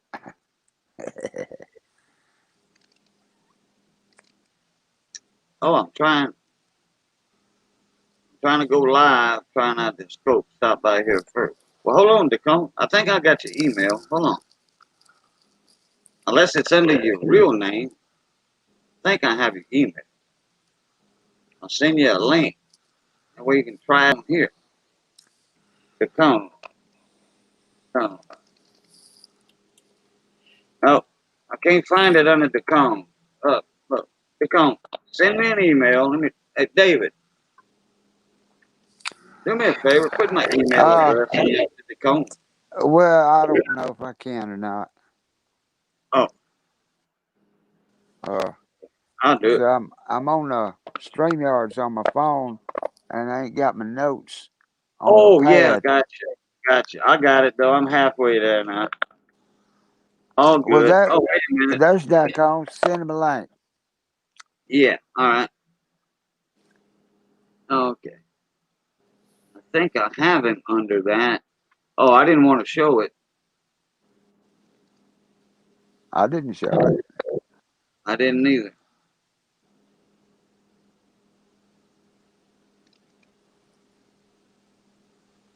Okay. All right. Now, that way nobody can get it. Cyclops stacks going to bed. All right, Steve Steve. Raffle. Good night, buddy. Night, Steve. I'll talk to you later.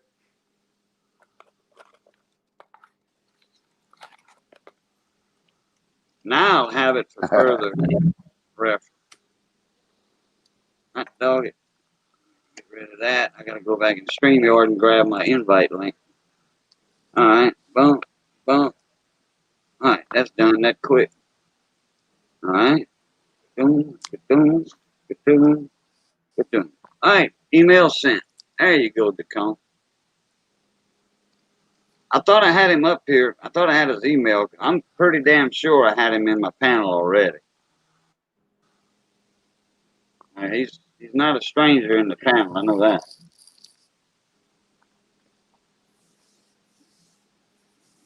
Next time I see him live, I'm gonna jump in there. Hey, send me a link, buddy.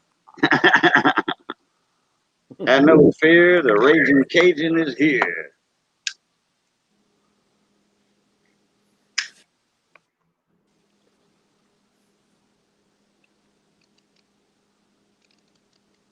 Okay. Oh, I wonder what kind of scope he got. We're gonna find out in a minute.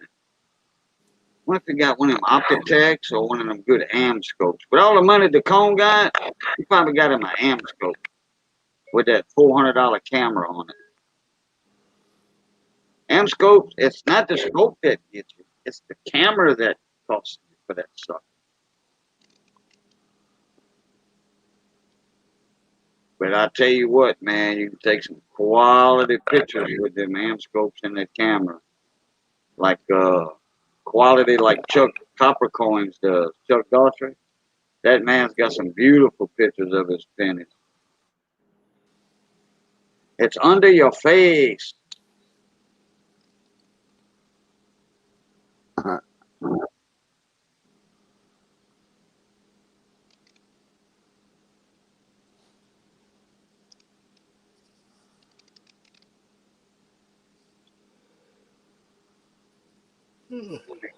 Got quiet. Everybody waiting for the dabba dabba dabba do man to show up.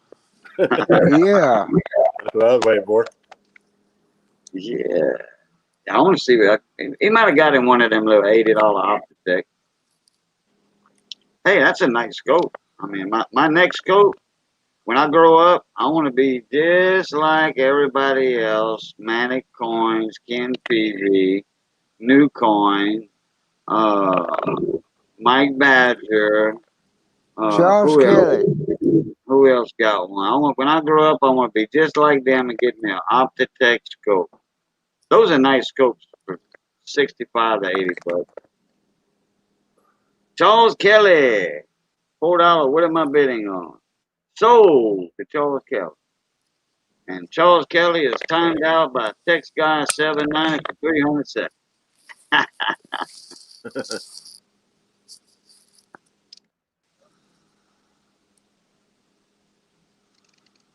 Hey, Charles Kelly. How you doing, Charles? Hey, Charles.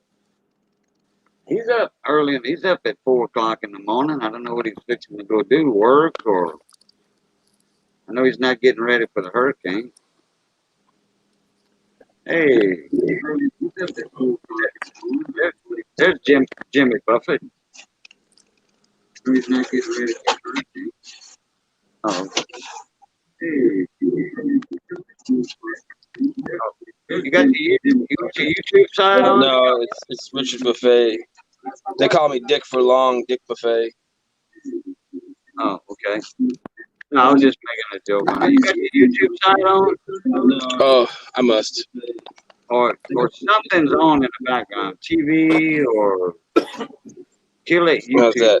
Yeah. Is that better?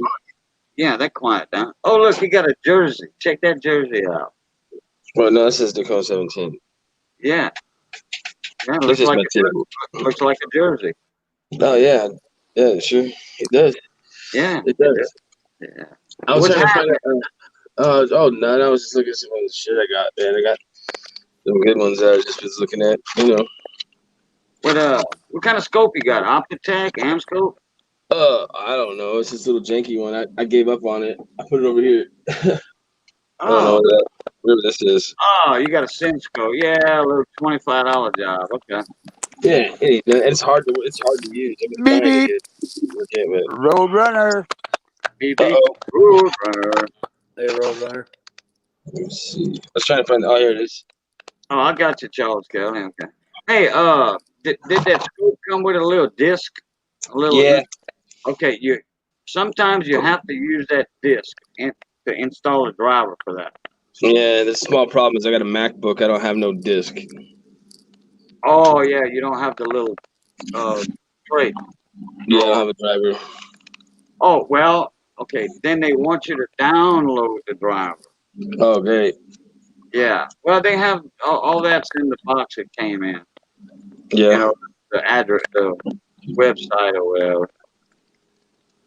Well, if it's a real El Cheapo, it won't give you no information. You got to look it up yourself. Oh yeah, that. It probably was because I guess some guy was my girlfriend knows. He just wanted to help running it, so I was trying to run it. And I'm like, man, this thing is. I'll just get you a better one because this thing is just not good. Get you a. Well, you paid what, $20 for that one? I didn't pay anything for it. He just was letting me look at it, and I told him we just probably should get some better ones. So because that one's not good. Oh, I got you. Okay. Yeah, Optitech is what most people are going with. Ken Peavy had one. Mike Badger's got one. New Coin has one. There's a bunch of people that has them now. Oh, Big T's got one. That's what I used also. And Mike Badger has this program, when you put the disc in, and man, you can do all kind of good shit with that in that program with it. Man, you can zoom in way more than you can without using the program. See, I just have to. I use it here like this, but then I can you can see it up here, you know. That's all choppy from my TV, so that's why I just use this thing. And I always just use a microscope on my phone. You know, I always just go like this. That's pretty cool. Okay, so what was on the TV monitor? What was on that? That was the scope. That scope. Yeah. I mean that little dinky scope you had. Yeah. Okay. Oh, you're trying to figure out how to get it on going live? No, just working it, having it work and everything while I was on live. I had it working and everything. It's hard to figure out how everything's backwards. I gotta mirror it and I gotta flip it and then I gotta do all this other crap. It's just a pain in the butt. Oh, okay. Because everything when you first peel out of the package, everything comes upside down and backwards. You know what I mean? Doesn't Optitech have an inexpensive $30 version? I know Yeah. Amscope has a $30 version, but it looks like the one you just showed. But it Yeah, no, says that was. Amscope on it, you know, and it's supposed to be good quality from the reviews I've read on it. I mean, this thing has good pictures. Like, it takes good pictures, but it's just a pain to try to do live. You know, you got to move micro fractions of an inch, you know, to show coins. People don't realize how hard it is just to move the coin just that much to get the picture. It's just like you got to move it like a nanosecond, you know, like a nanometer. Like, Yeah, nanomillimeter. Yeah. yeah, it's crazy. But yeah, Yeah, I go live with my scope. Look, I'm gonna show you mine. Now you got to stand with yours, huh? yeah, I just broke it. Oh, look, there's mine. There's the little head thing on it just snapped right the fuck off. Look. Oh crap! Oh, that's the one with the suction cup. No, it's just not even a suction cup. It's just a plate. Oh, I know the one you got. It's got a little short arm on it. Yeah, it sucked. Yeah, but this is mine. Yeah, I need something like that points straight down because the other one was all at an angle. It looked all weird. Yeah, it's that little short arm and go up and down with the little gear wheels right here. You know, Yeah, I had that one before. I got a little camera. I can shoot a camera with this button, a picture. I mean, got Yeah, a camera. I got a zoom right here, like you. that one. This has got that snap and a zoom too. Hey, these little stands, you can get them on Amazon or eBay. They made out of aluminum, I think. You Yeah. can get them for $16. Oh hell yeah, that's what I need to get. And this right here fits right into it. You know, it's got that made just for that right there. See, I can take that out, adjust the light. What I want to change this dimmer switch. That dimmer switch right there. Well, it's not a switch, but people call it a dimmer switch. But I want to put a good, like instead of 100,000 ohm variable in there, I want to put like a 10,000 ohm variable where it's smooth. It'll go from dim to dark in a rotation instead of from dim to real bright all of a sudden. Yeah, that's what these ones do. You know, and I'm an electronics technician, so I have the capabilities of doing it. Oh, you're like you're electronics technician. That and you'll like what I just did to my girlfriend. She got she had a system in her trunk. So I went out and I was like, well, I could get for really cheap. I get you your trunk just pounding harder than you ever wanted. So I got her two 12-inch dual voice coil piles, which only cost like $100 a piece, $100 or something like that for both of them. And then I wired them parallel in series to 1 ohm to a 2500 watt monoblock amp, dude. Oh wow! And it's and a 15 JL audio in parallel as well with it. So it's just oh wow! Yeah. Yeah, so you bridged it down from 4 ohms to 1 ohm. Yeah, from 4 ohms to 1 ohm. I brought it up to 8 and then dropped it back down to 1. Yeah, damn. Hey, you remember them old? I think they were called punch amplifiers. Yeah. They had the little 50 watt or 100 watt punch amplifiers. They were false gate. Yeah, Rockford Fosgate. Yeah. Yeah. But they had a punch, and these guys, what they do, they enter this 100 watt class, you know, for competition in their cars. They enter a 100 watt class, and they bridge these amps down to a half ohm. Dude, they were blasting 500 watt amps out the water. Oh yeah, that's what we're doing. That's what she's doing right now. Like her shit's so loud that like people in stores think that there's an earthquake coming. Yeah. Oh, if you watched the stream earlier tonight when you start bumping outside, it made my bong water jiggle. Nice. In here. Yay. It was kind of crazy. Yeah. Yeah. Now I'm not into car audio, you know, but I know about it. Yeah.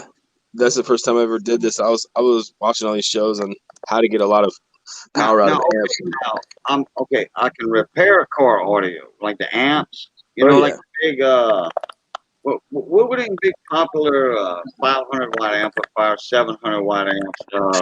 Phoenix Gold back in the day, or Soundstream. I'm trying to think here. They were They were real long and wide. God dog it, they're not hardly around anymore. The classics, man. People were looking for them. Oh, I know what you're talking about. Damn. Orions? Huh? Orions? No. Yeah. But you're getting in the zone. I know what you're talking about. I think I know which ones you're talking I'll look about. it up in a little bit. I can't remember what they were called, man. But anyway, I used to work on the amps and the car radio. But Right. I never got into that part with competition, bridging them down and all that stuff. You know, I Oh, that's never crazy. did that. Blaupunkt and Alpine, yeah, those are good ones too. Oh yeah, Alpine was the snitch back then. Oh yeah. Alpine and Kentwood. Yep. Now Kenwood is junk and Alpine's pretty good still though. Yeah. Kenwood was out and then Alpine jumped in there, jumped on the bandwagon and Alpine a lot like your old Dodge Charger, your old Dodge Magnum cars that would come in factory, Alpine systems from the factory. Oh wow. Oh hell yeah. That's crazy. I think that Volkswagen used to come with Blaupunkt stock. VC, what are you doing? I got to get up early. I'm going to shut her down. Oh, you leaving? Oh, okay. Yeah. All right, VC. Well, how at you later, bud? It's only 1 o'clock here, so I got to get up in about 4 hours. So You better. you guys all have a good night. All right, wait. Well, good night, VC. Night, David. All right, appreciate you coming in, bud. Night, kid. Right. Let me look that up real quick.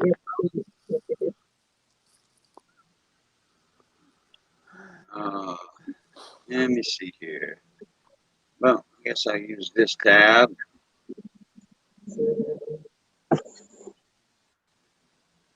Oh yeah, those are big ones back in the day. Boom, boom, boom. Let me see how to find this. Okay, yeah, y'all talk between each other while I do this. Earthquake. Talk between each other. Who?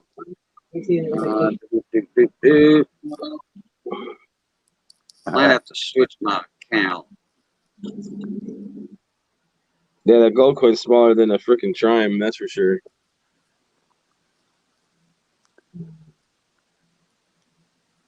Yeah, but it's gold. Yeah, that's the first gold coin It's I ever only found. 50 cents worth of gold, man. Yeah, not even. It's not even weigh a gram, I don't think. I don't even think it was less than a gram. But yeah, I found it. It took me like a month and a half to find it in one of those books, but I finally found it in one of the books finally, and then I was like, I took a picture of it, but then I didn't write down the number. I was like, damn, I don't remember the number though. Go find it again.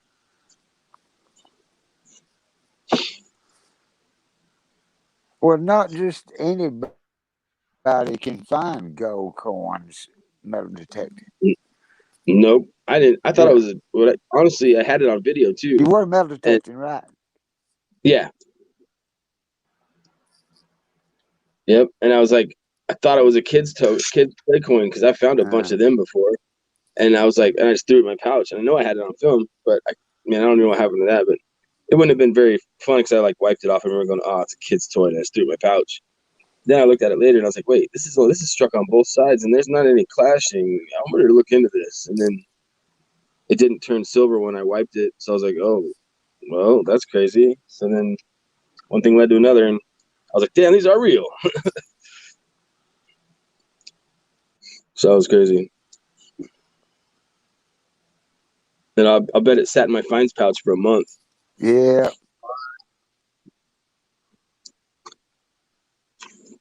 It's crazy. Other people could find stuff, good coins metal detecting.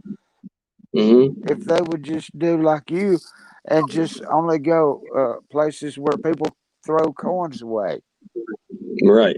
That's where you go. That must be where I go.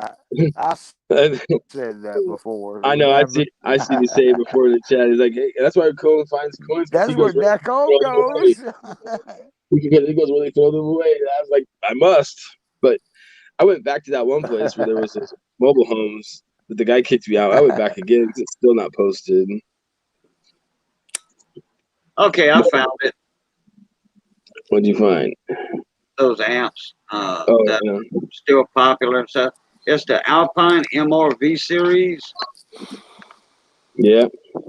Yeah, that's the one. It was Alpine. It's the MRV series. That was the big, along like oh crap, 14, 15 inches long, something like that, about 10 inches wide. That's crazy. Yeah, that's some high wattage amps. Now, this I found metal detected, and I found out it's some sort of token. Have you guys ever seen one like this? It's flat on one side, and it's raised 2 bumps like that on the other side, and I can't seem to find anything on where that would be from. Oh, wait, show the backside. The flat. That's a button. This is a button? Yeah, that's a button. Oh, And Oh, the little thing is wore off on the backside. yeah. Yeah, look on the backside. You see that middle spot right there with a little where it was sewn on at? Oh, yeah. Yeah. I thought that was just like a stain. I guess, yeah, I guess kind of dented in there. Yeah. That's crazy. It's heavy, man. This thing's like, it's heavy. That's a Yeah. crazy button. I wonder how many is grams it this thing is. brass? Brass. Yeah, Yeah. yeah. Yeah. Brass. This I found over here though. This is a piece of an old breastplate, old Civil War breastplate that I found. You can Wow. see the wing, and you can see the feet, and then you can see where it hung on. It's an old lead breastplate part.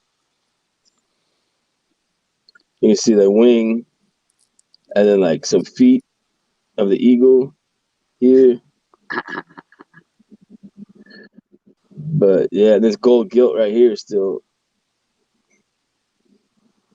That's a good one, Charles Kelly. How does Johnny sound on that amp all jacked up? Now, That one's pretty cool. he's got his own amps for his guitars. He's got 2 PA systems for for bands and stuff. He's PA equipment for. Yeah, this one.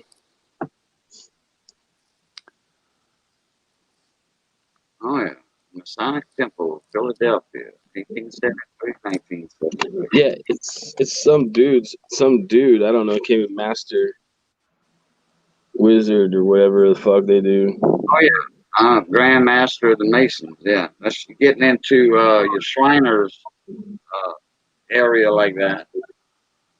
This thing's a chunk though. This thing is crazy copper or whatever it is.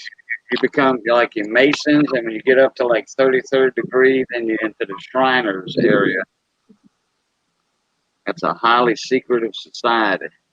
Oh yeah. This is a nice proof. Double die. You can see it from there. Oh, is that the one with the teardrop on the floor? On the end, yeah. Yeah. It's right down there.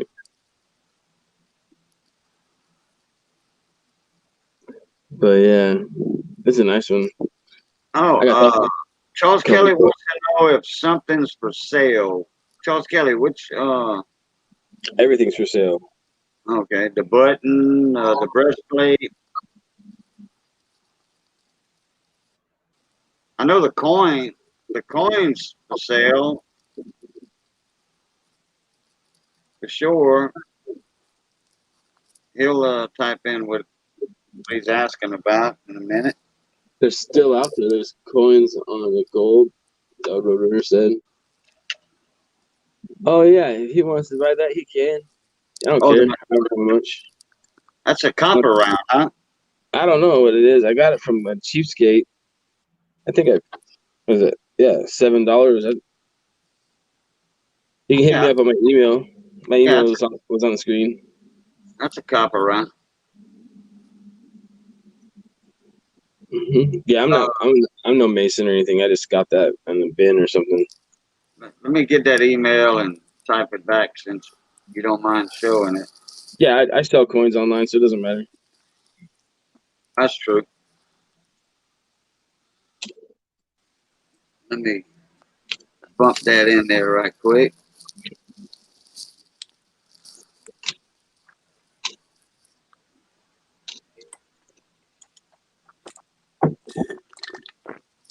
All right. There you go, Charles Kelly. That's the You see Glaucoma email. You see a little spike at the bottom of the 3? That's the double, right? Yeah. See, check this out, though. But this one's got a drop device A right there. Right above the Liberty. Oh, okay. Yeah, that's really cool. I think the A's from the other side. Yeah, it's one of them A's right here. Yeah, and either States or America. Yeah, see that? There's the A right there. You got that from Cheapskate? No, I found this one. Oh, okay.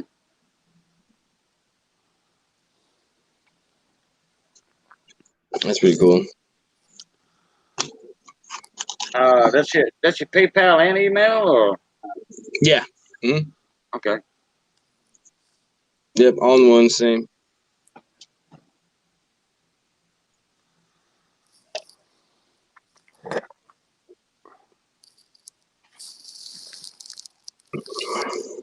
I don't know how many people have seen. There's some of these that are hard to find. Where's that? Here, this is kind of hard to find. This is it's a war nickel, but it's a proof silver. Oh, that's sweet. Yeah, 66. It sells on eBay right now like 150, but I'm selling it for just a straight up 100 if anybody wants it. Damn, $50 off, huh? Mm-hmm. 1/3 off. And it's proof. I don't see too many proofs, you know. And the P is for proof. Yeah.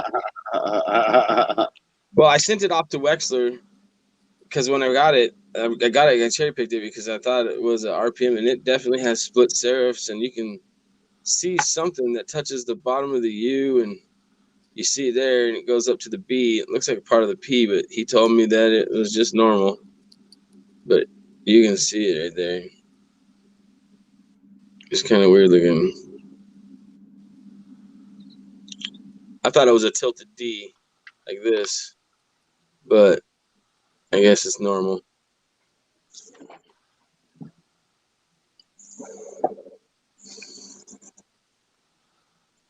All right, try killing, no problem. But yeah. And then I got this this is Rick Snow, right? This is Rick Snow Choice Uncirculated. Morgan.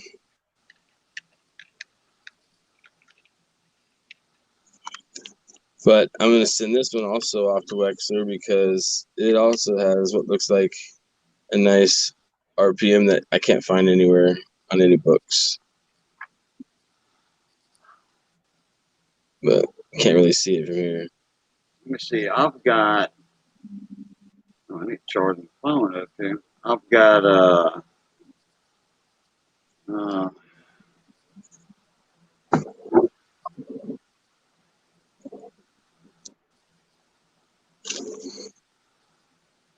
I've got 850 pennies from Rick Snow coming to me. Oh, right on. Wheat pennies. There you go. Are they all? And they're all individual, or you buy a roll, or what'd you do? Some of them in rolls. I got 30 rolls and a bag of 500, but it's not coming from Rick himself. He's not the sender. Somebody else that got them from Rick. Oh, I probably know who that is. But that's cool. You can take a guess. Oh, I don't need to. I know who it is. I don't have to say it. Oh, What state does he live in? Same one as Rick. Yeah, that's him. Yeah, That's him. yeah, that's the one that got me. Hold on. He hooked you up too, huh? Oh yeah, I've been getting some stuff from that guy. I got like this thing right here. Check it out. See, this is the Rick Snow book. Uh-huh. But look.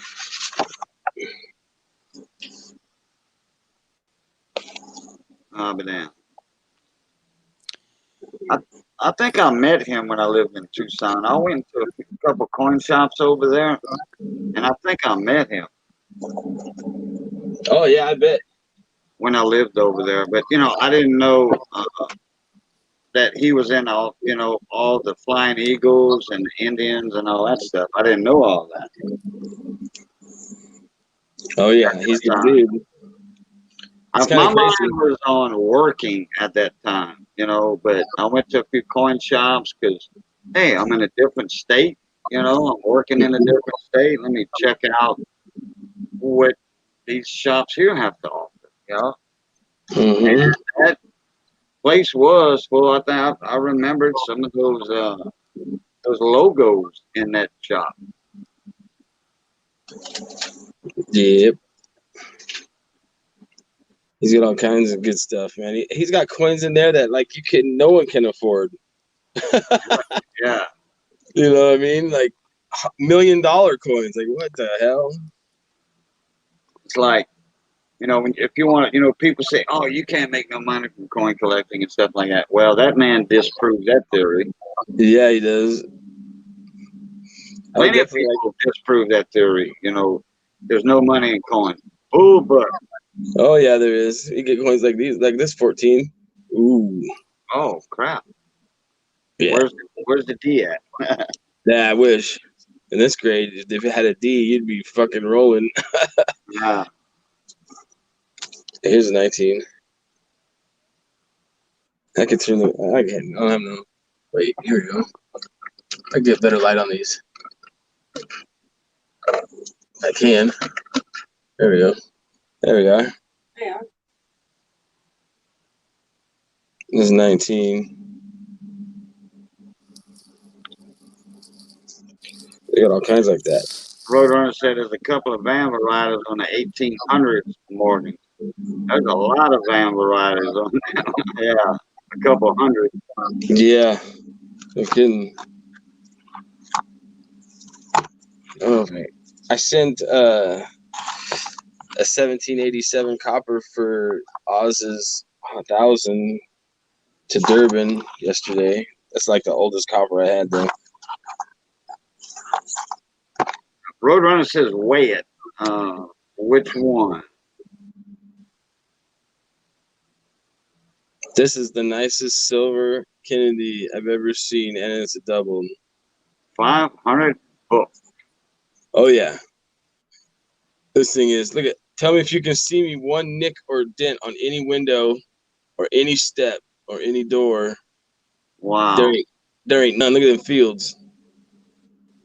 Oh, man. And the steeple goes all the way to the top.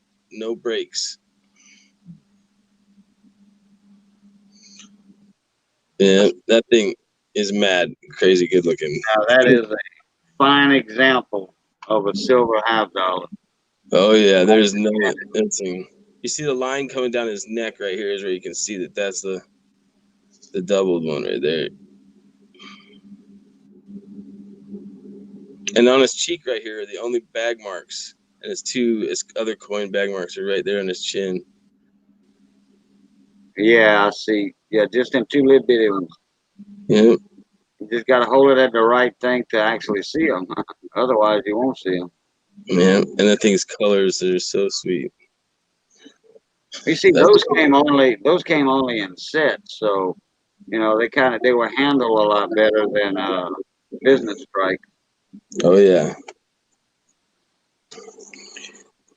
The one, this one's a double ear. This one I found. This is a nice double ear. And you can see 1881 O. And you can see it's very small, but it is the one. For BAM 27. It's such nice. It's just the line on the outside of the ear. But yeah, that's a good one too. Very nice.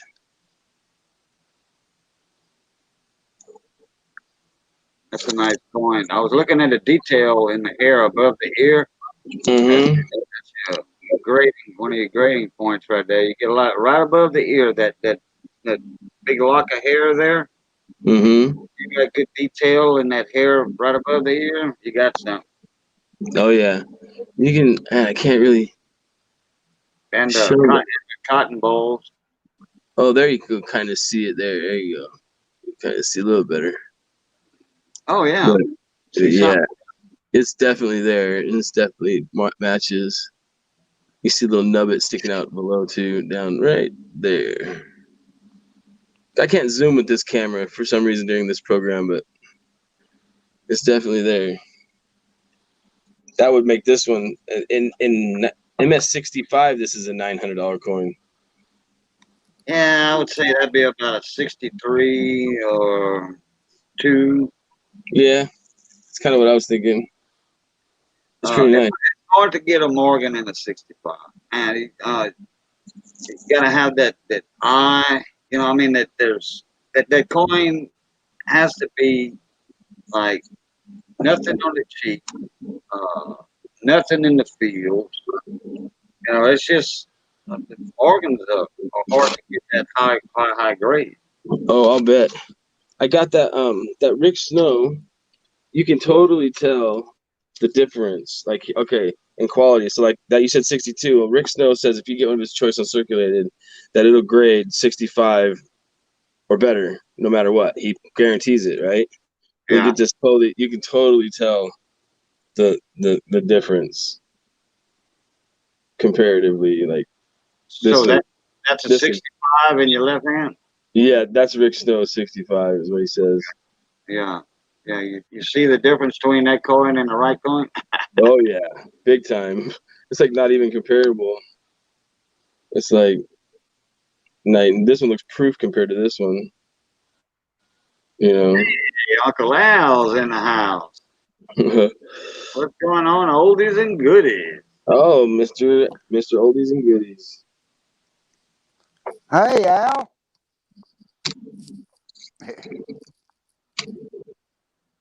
Oh man, I gotta get Uncle Al in here.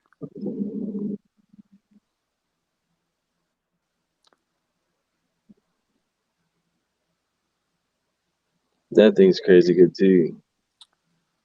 That's one you showed last week. That Indian right there. Wait, hold on a sec. Oh, you're good.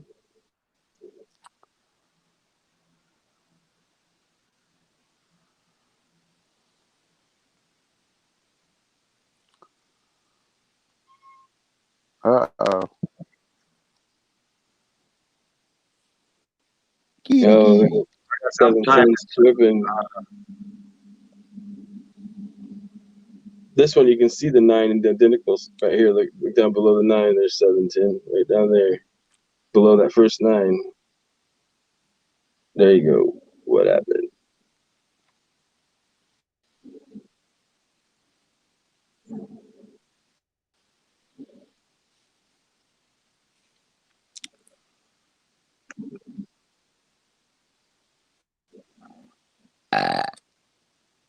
Whoa, get some.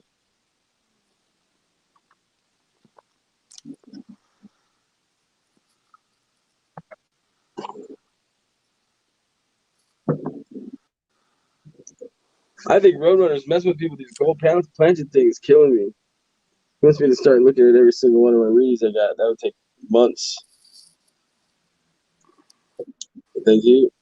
Yeah, that's a very nice Indian for sure. Nice. I thought it did it again. Oh, let me get back in my StreamYard to grab my link for Uncle Al.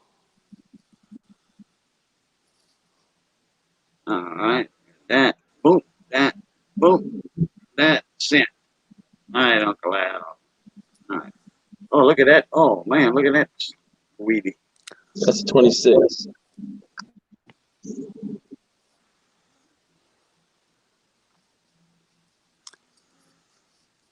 Man, look at the feels on that thing. Yeah, that's a nice 26. Oh, it is. That thing is great good right there.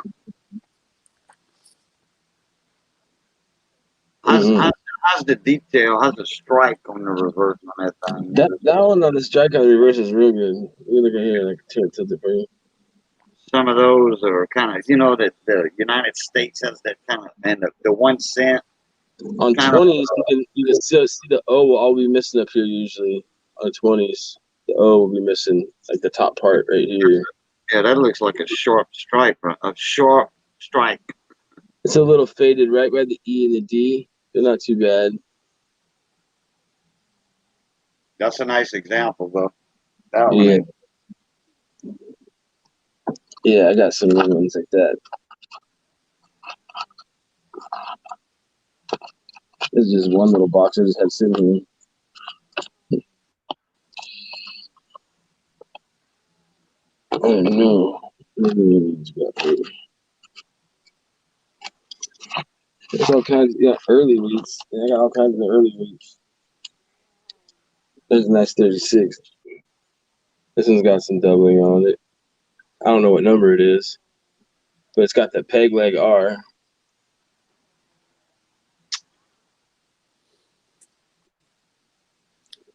Not familiar with that one on the Liberty on that. Yeah, there's a peg leg R Liberty one, right? But I don't remember what number it is. Oh, okay. I didn't know that. See what I get up here, I learned something. I mean, so a lot of them have peg leg, but there's one that does have the variety for that. I'm pretty sure. I could be talking out my ass too. Yeah, I think you are a little bit more knowledge-based than I am. Oh, I doubt it. I'm always told that I don't know what I'm talking about. I'm pretty sure you are. I get told that quite often. I got out of it for, I was in it on and off since I was 5 years old, but I got out of it. You got a family, you got to work. You're still collecting, looking through change and all this, but you're not heavy into the errors and varieties. I was never heavy into that. I was heavy collecting BU specimens of Indian head pennies and buffalo and stuff. Yeah, this one I think for Red Brown would be the top populator on the DDO for 39 Philly. This one's nice. And it's got a Ghost 3 right above that 9. Really? See that right there? I could see something there. Yeah, it looks like a 3 to me. But I could be wrong. Who wrote the grade on that clip? Oh, I did. Oh, okay. I was just fucking around. No, but you could have a 67 or the plus, like you say. I've got a couple good examples I got from copper coins, but they're not a weedy. This one has doubling. This one's got doubling on it, man. This one's like fucking fat doubling. You can see it all throughout the devices. But yeah, it's I think there's only one PDO on this one. I'm not sure, but it's a good one. This is 29 S over S. This is brown. This is like a brown, high MS brown. Look at that. It's got some golds and some pinks. Uncle Al says, sometimes you can teach a stubborn old mule. I'm not stubborn, man. Hey, any information I can get for free, I'll take it. There's a 10. Charles Kelly's messing with Uncle Al's head there. Charles Kelly's running a guess the state giveaway. And the winner is Jimmy Lasari. And Uncle Al says, wait, stop, what? What'd you say? Oh, check it out. This one's got chop marks too. Hey, Decone, you was in my auction Wednesday night, weren't you? Wednesday Yeah, afternoon, evening, whatever. I was in and out. Did you see that awesome CC uh No, Seated Liberty quarter I picked up? no, I didn't. Hey, this thing is like it's gonna be high AU. I'm gonna say MS. Okay, most everybody agreed MS 60. Really? You know, yeah. Now this would have been without details. Okay, if this coin has details, it's plugged, a hole in it, and it's plugged. But if it wouldn't be for that plug, that'd be like an $800 coin. You know, a CC Seated Liberty, and that. Yeah. Oh hell yeah! I picked it up for $21. Damn. I was the first one to bid and the last one to bid. No one else bid on it, huh? Now it was plugged, okay, and it was an ugly plug too. But Oh, I well. got I got it for grading other coins. Okay, that sucker has all the detail in it.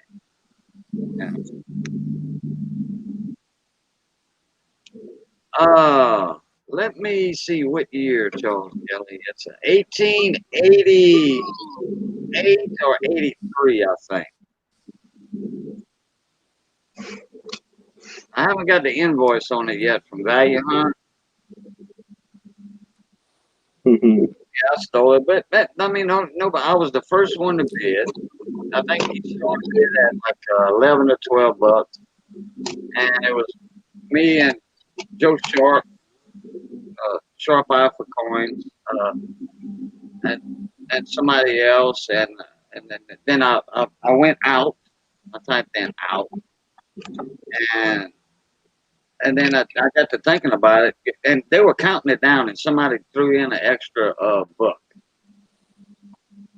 and that gave me a little more time to think, rethink. And I said, "Fuck it, hell on it." Oh, I said it, man. Wow, that don't ever come out from my mouth and my live streams. There you go. That's what happens when the cone comes around. And that's one thing I do not do, is cuss in my stream. But it's 2.5 hours past the beginning, so I don't think I'll get a slap on the wrist for that. Nah, just delete the stream. Nah, Nah. it's already monetized. I ain't, nah, that ain't gonna do nothing because, man, I see people monetize that half the stream is MF this, GD that, all that, and they don't get struck. Oh yeah, I cuss all the time. I only get struck whenever I play someone else's music. Oh yeah. Yeah, that's why I asked you earlier. I said, hey, is that YouTube or is that a radio? Hey, that Dirty Water Jones, right? And that channel's name right too. You know, he plays copyrighted stuff. He gets hit all the time. His language he gets hit for sometimes. Oh, oh, oh, oh, oh! Looky here, looky here, looky here, looky here. The roll of golden toilet paper man's in the house. Oh my goodness. Just me. Hi. What's happening, Uncle Al? Hey, Al. Nothing much. Just trying to hold on. I'm trying to figure out where I'm at. There we go. Oh my God! It's David Carlisle Who's Dave? and Richard Buffet. Yeah, Yep. Richard Buffett. Yeah, they call me Dick for long. Dave's not here, man. Hey, when you're hungry, it looks like buffet to me. Yep, it's Dick Buffet. Yeah. And it's like that guy one time. His name was Fertilizer. You know, it sounded like fertilizer, but his nickname was Fertilizer. His name was Fentanyl. Ferdinand. And then, then some kids were saying fertilizer. You know, it's like, no, yeah, it was an old French name, Fentanyl. You know, Ferdinand. And Yeah. so some kids that call him Fertilizer. You know, by accident, and all that. It's relative kids. So anyway, that was like, so the name kind of stuck with him in the family. Then it picked up from friends, and well, he had the name Fertilizer, and he was a good gardener too. But anyway, beside the point. Somebody said, "Why'd you get that name?" And he kind of explained it to him. He said, "I tell you what, if you don't feel comfortable calling me Fertilizer as my nickname, you can just call me Shit for short." Nice. Shit, fertilizer. Mine was easy. You know, when Bill Cosby came out with Fat Albert, you know, the cartoon. Bill Cosby was the cartoon Fat Albert. Yeah, that was me. Yeah. Of course, Yeah, you're right, Charles Kelly. But you know, but this plug looked ugly on this CC course. It looked ugly. I beat everybody up that said Fat Albert. Yeah. Then there was a time they called me Pester. Custard? Yeah, you know, the Addams Family, whatever. Oh, Fester. Oh, I thought you said custard, like the custard pie. I'm trying to figure out where the hell, you know, how the hell they came up with that for my name. Well, they didn't get that from your name. They got that because you kind of resemble Fester. Well, I'm sure I wasn't lighting up any light bulbs. Yeah, there's no light went up. Do what now?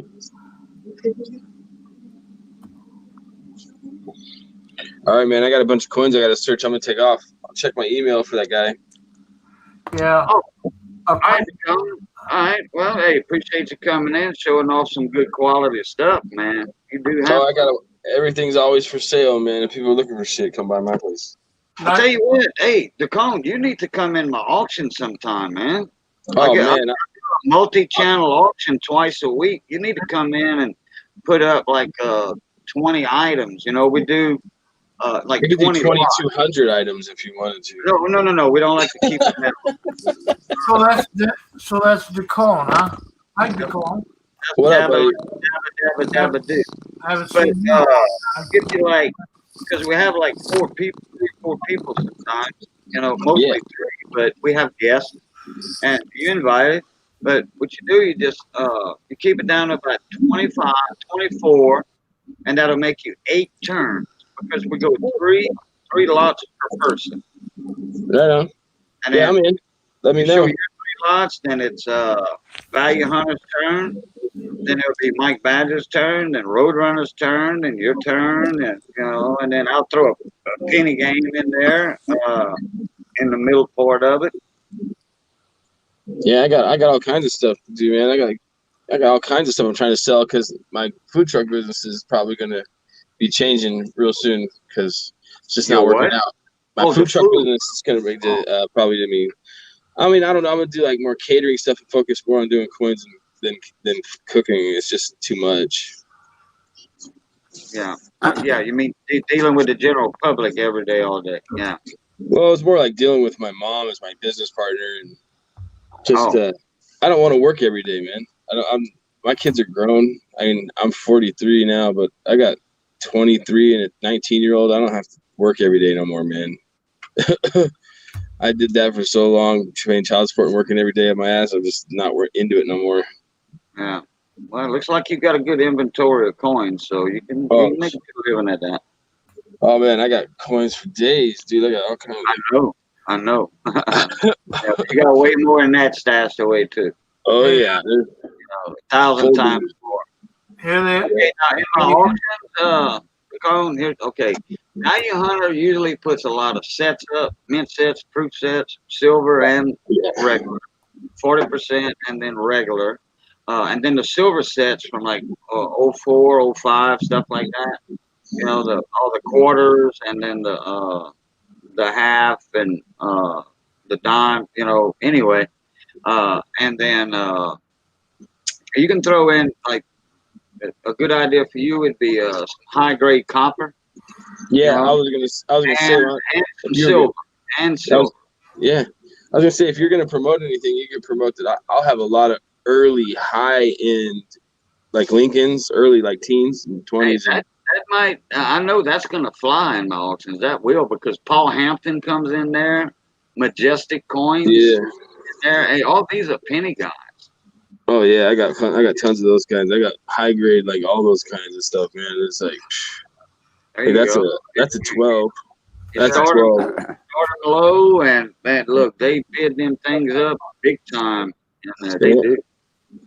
I can't afford to have. Hey, they had some stuff in my auction that went for $8, and it got up like $60. There you go. It was worth it, you know. It was worth that. Value Hunter just started it real. I just reached in this little bucket over here and pulled out. Look at that. That's a 35. Wow. Yeah. Hey, I'm gonna have that in my 500 bag and my 30 rolls. I'm gonna have a bunch of them BU 30s and stuff like that. Look for that 35 number 1. That's a good one. It looks nice too. It's hella spread. I like that one. Okay. Need to get with you more on that that stuff. I'm like I said, I was in and out of it. I started early in my life collecting, work, and I would buy heavy, you know, uncirculated. But I would never was heavy into the errors and varieties until like say 6-7 years ago.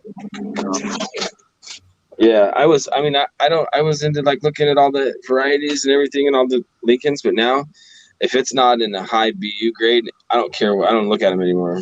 They gotta be. Yeah. You know. An Now, wait a error, that's minute. a real I real was into errors and stuff and some varieties, but that's when when I was coin roll hunting pennies when I was a kid. The only things out then was the 69 double, the 55 double, and the 22 no D. Okay, the I got 14 one of those. key date.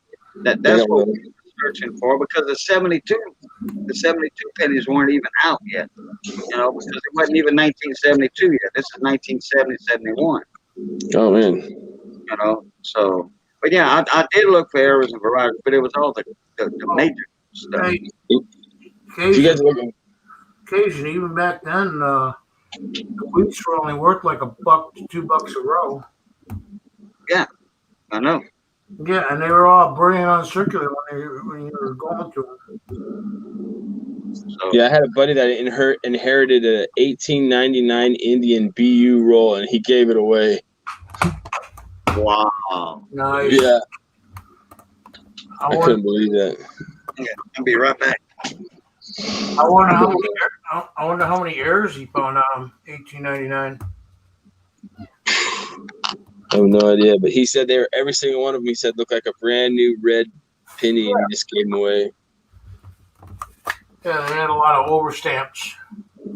Yeah, this one's a 99. I got this one, and this is a nice one.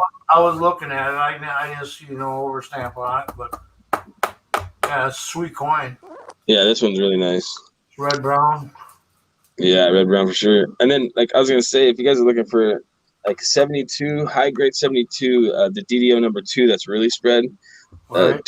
Durbin's gonna have one of mine coming up on consignment on his channel, so we're looking for that one. That one's gonna be a good one.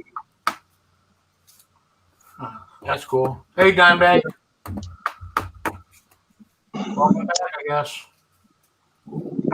But all right, Cajun, get with me on that. I gotta get going though, for real. All right, Nicole. Take care, bud. All right. All right. Take care, bud. Dabba. Back home. What? Oh, separate us. Separate. Thank you. I was gonna ask you how you do that. You got. I mean, I was doing it as you were saying it, but Yeah, I know. It was like, oh my God, I couldn't breathe. COPD kicked in. Oh, okay. That Breathe. and next to being next to a caveman. Come on, knock it off. Freaking David caveman there.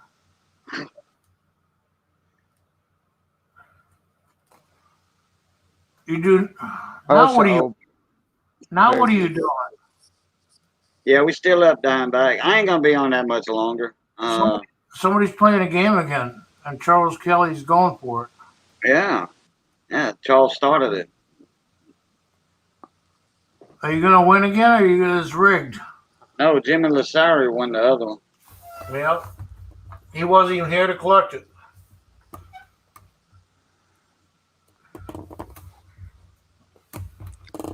Sorry, Charles. Oldies and goodies won it.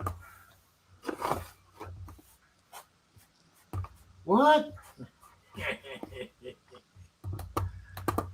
Anyways, how's the hurricane going? You getting closer? It's getting closer. I'm fixing to check the 4 It's o'clock still update going. here in a couple of minutes. Is it gonna? We don't care about you, David. Well, I mean, it's always been, since it was before a tropical storm, a named storm. Yeah, but all the spaghetti models were up, and that surprised me because they never throw spaghetti models up unless it's named. And it wasn't even the depression. I think it was a depression or right before. And all the spaghetti models were showing it come up Louisiana. Yeah, are you on the west side of it, or you really don't know yet? No, I know. No, it's coming. The eye is coming straight over my town. Oh, well, that's not too bad. So David's going to get hit bad. No. Yeah. David ain't getting squat. He's in Alabama. Yeah, I'll be lucky to get enough rain to water my plants. He'll get it. He's on the east side, buddy. It don't matter. He's going 600 miles away. Far north. Oh, you're too far north? Or however many miles he is away, 500, whatever, but... Yeah. Yeah, you tell him outside. No, but, the eye, if the way it's going now, it's been like that 3 days. The eye's passing over Eunice and Basile. If it's a 20-mile eye, it's gonna pass over a couple of towns. You know what sucks? What? People don't even have their roofs fixed after the last one. Some of them still ain't got no electricity from the last one. Yeah. Or just got on. They got blue roofs and they got no power. Yeah. Yeah. And that's probably going to be a good storm surge, even at a 3.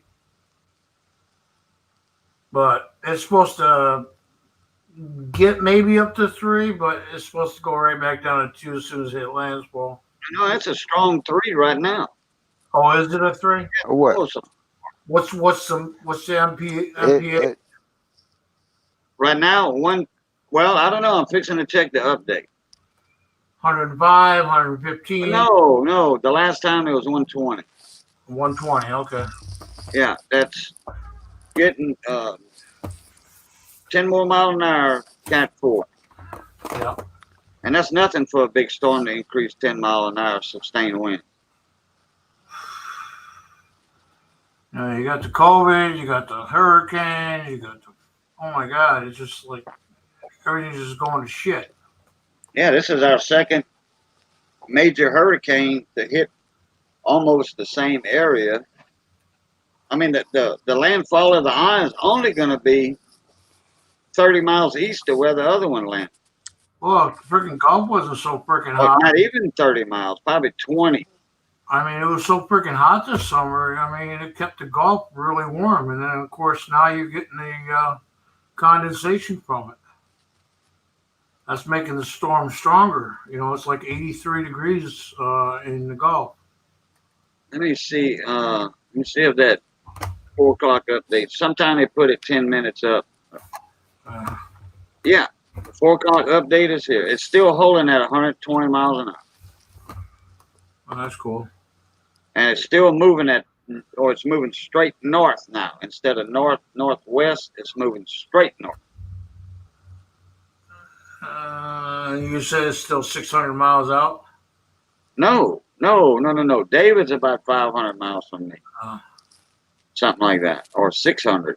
No, it's only 100 and, let's see, a block is 350 miles. Well, a grid block from 25 degrees north to 30 degrees north is 350 miles. So it's halfway up the grid block. So we're looking at 175 miles from the coast of Louisiana where it's going to make landfall. It's making landfall at the mouth of the Mermentau River in that area within a couple miles. Friggin' Charles. Yeah. Yeah, it's kind of like NASCAR, right? Right? Right? Or is it left? Yeah. Left. Yeah, it's left. Okay, 26.9 and 93 west. 93.7. It only moved a tenth of a degree. Well, then that's going to suck for rainfall. Well, actually, to west, it moved back a tenth of a degree because it was 93.8 earlier. Yeah, that's going to suck because of the rainfall, the flooding. Let me see here. Let me write this info down on my tracking map. Yeah, Louisiana and Mississippi gonna get all the rain. It's predicted to hit about. Not all of it, but the majority. Go ahead, David. Go ahead, David. Talk. 26.9. What? Anyway, I just went and got a snack. 26.9. That thing's moving fast. It's predicted to hit at 6 p.m. tomorrow. The land shore.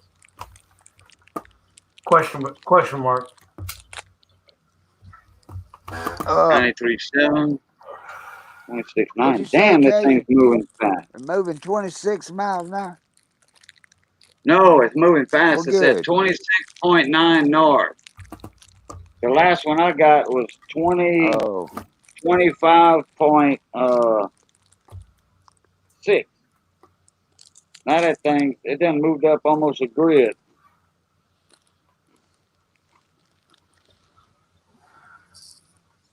Oh. 26.9 north. All right. Well. How long ago was that? Damn. That sucker moved good ways. Moved, 75. Wait. It done moved up 100 miles an hour? Damn. Might not be so bad if it moved that fast, but I don't see it. Oh no! When it hits, it's gonna hit and get out. That's a good thing. Yeah, I don't see it being 100 miles an hour, but what? You mean the wind speed? Yeah, but it depends on what time did you do it the last. What time did you check it the last time? No. I mean, no. The wind speed is gonna be. It's gonna hit as a category 2. It's gonna be 110, 120, 115 mile an hour winds when it hits land. Right. Depends on what side you're on and how far away you're from the left. Yeah, how far you're from the left side. You know, I've been through a bunch of hurricanes. I went through 4 of them one year in 2004. Yeah, but the eye's passing directly over my town. They've been predicting it. Still predicting it. And you know what's going to happen? There's going to be more tornadoes if you got the eye closer to you. It's usually closer to the eye that causes the tornadoes. Yeah. The east quadrant of the eye. Yeah, the storm. Yeah, I'd be scared more than that than I would be, unless you're right on the water. Then I'd be scared of storm surge. Yeah, no, I'm 45 miles inland from the coast. Yeah, it is. You'll get the wind and you might get a couple tornadoes. I had 2 tornadoes come through right past my house. They didn't wipe out any houses, but it took down the cell tower and a couple of my palm tree and whole bunch of trees it actually took down. Yeah. But thank God it didn't hit the house because it's like, yeah, we're up here in high elevation. I'm what, 5 miles from Pensacola Bay? Yeah, about 5 miles from Pensacola Bay. You know where I-10 crosses over? Right there, Scenic Highway. Yep. You know what I'm Wait, talking about, right, David? where Yeah, at? that's Yep. where I live. Right there on Spanish Trail, What are you talking about? where I used to live in Pensacola. Oh, 13 and a half years. all right, Charles Kelly. Appreciate you coming in, bud. But the worst, all right, later, Kelly. The worst year, Charles Kelly leaving. Yeah. Bye, Charles Kelly. but the worst year Have a I good had one. was 2004. That was with Ivan. That was with wasn't it Katrina too? There was like 4 hurricanes that came through. I even Yeah. came back through twice. Ripped off my roof twice. Oh, 17 used to live in Foley. Yeah, I've been to Foley already. When I Yeah, was living in slowly. I was living in Bayou. That's where I had my bar at. 25%. Thanks for having me, Cajun. Oh, not a problem, Uncle Al. Took forever to get the email. Really? Yeah. Wow. When you sent it and I finally signed on to it, is when I finally got it. Oh. So it was Well, like, yeah, you got to sign into your email before you can get it, before you can see it. I mean, yeah, it goes right to my, goes right, you send an email and it took like freaking, what, 10, 15 minutes? no, Yeah. no. When I said okay, sent, that's when I sent it. Right. And it Yeah. was like 10 or 15 minutes later when I finally got the email. Oh, I thought it was only 3 minutes. No, it was longer than that. Oh, Wasn't it, David? By the time I finally signed into the basement? Yeah, I don't know. I don't know. It don't matter. I'm just happy to be talking to somebody. Next week I got 2 doctor's appointments, one for my GI and one for my kidneys. Right now my kidneys are all, what do you call it, swelled up and inflamed. My God, I can't freaking walk, stand, bend, move, cough, laugh, smile. Yeah, my kidneys are killing me. Lady Hey, Kid Nichols said, hey, hey, lady kid. hey, lady kid, how y'all doing over there?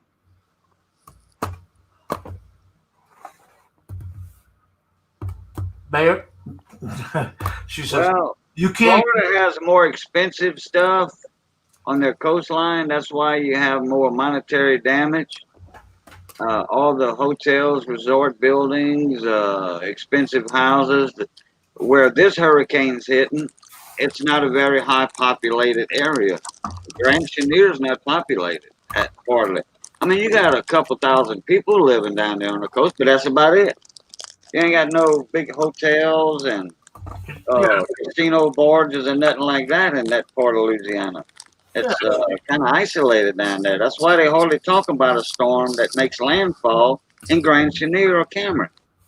They talk about the damage in Lake Charles, but they don't talk about the damage on the coast itself and show all the little wooden houses that are actually gone. well, it's If like, there's no damage to show, the houses are gone on the coast because the houses are a half mile off the coast, if that. And when there's no damage to show because the house is completely gone. That's it. But the only thing you're gonna have is tree damage.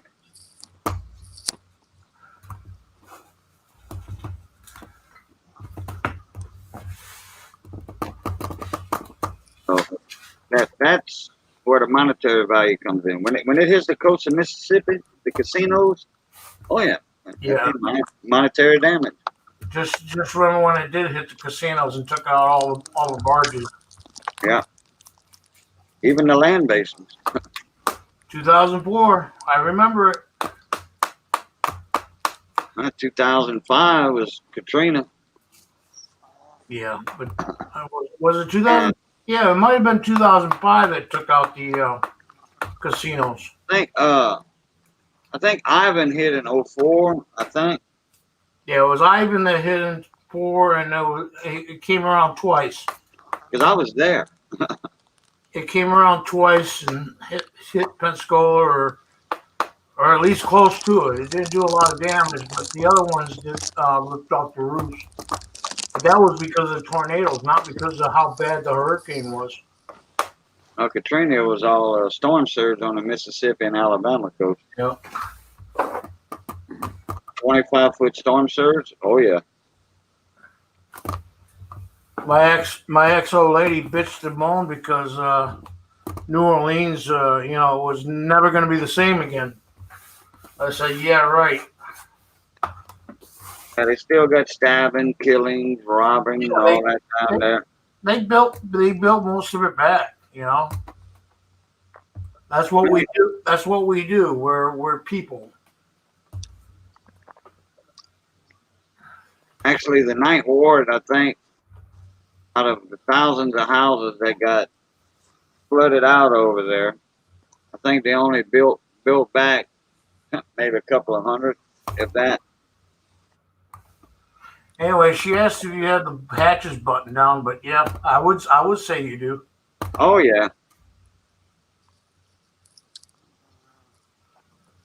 I don't really have that much to batten down, but yeah, it's all done. I'm in town. I'm not out in the country or anything like that.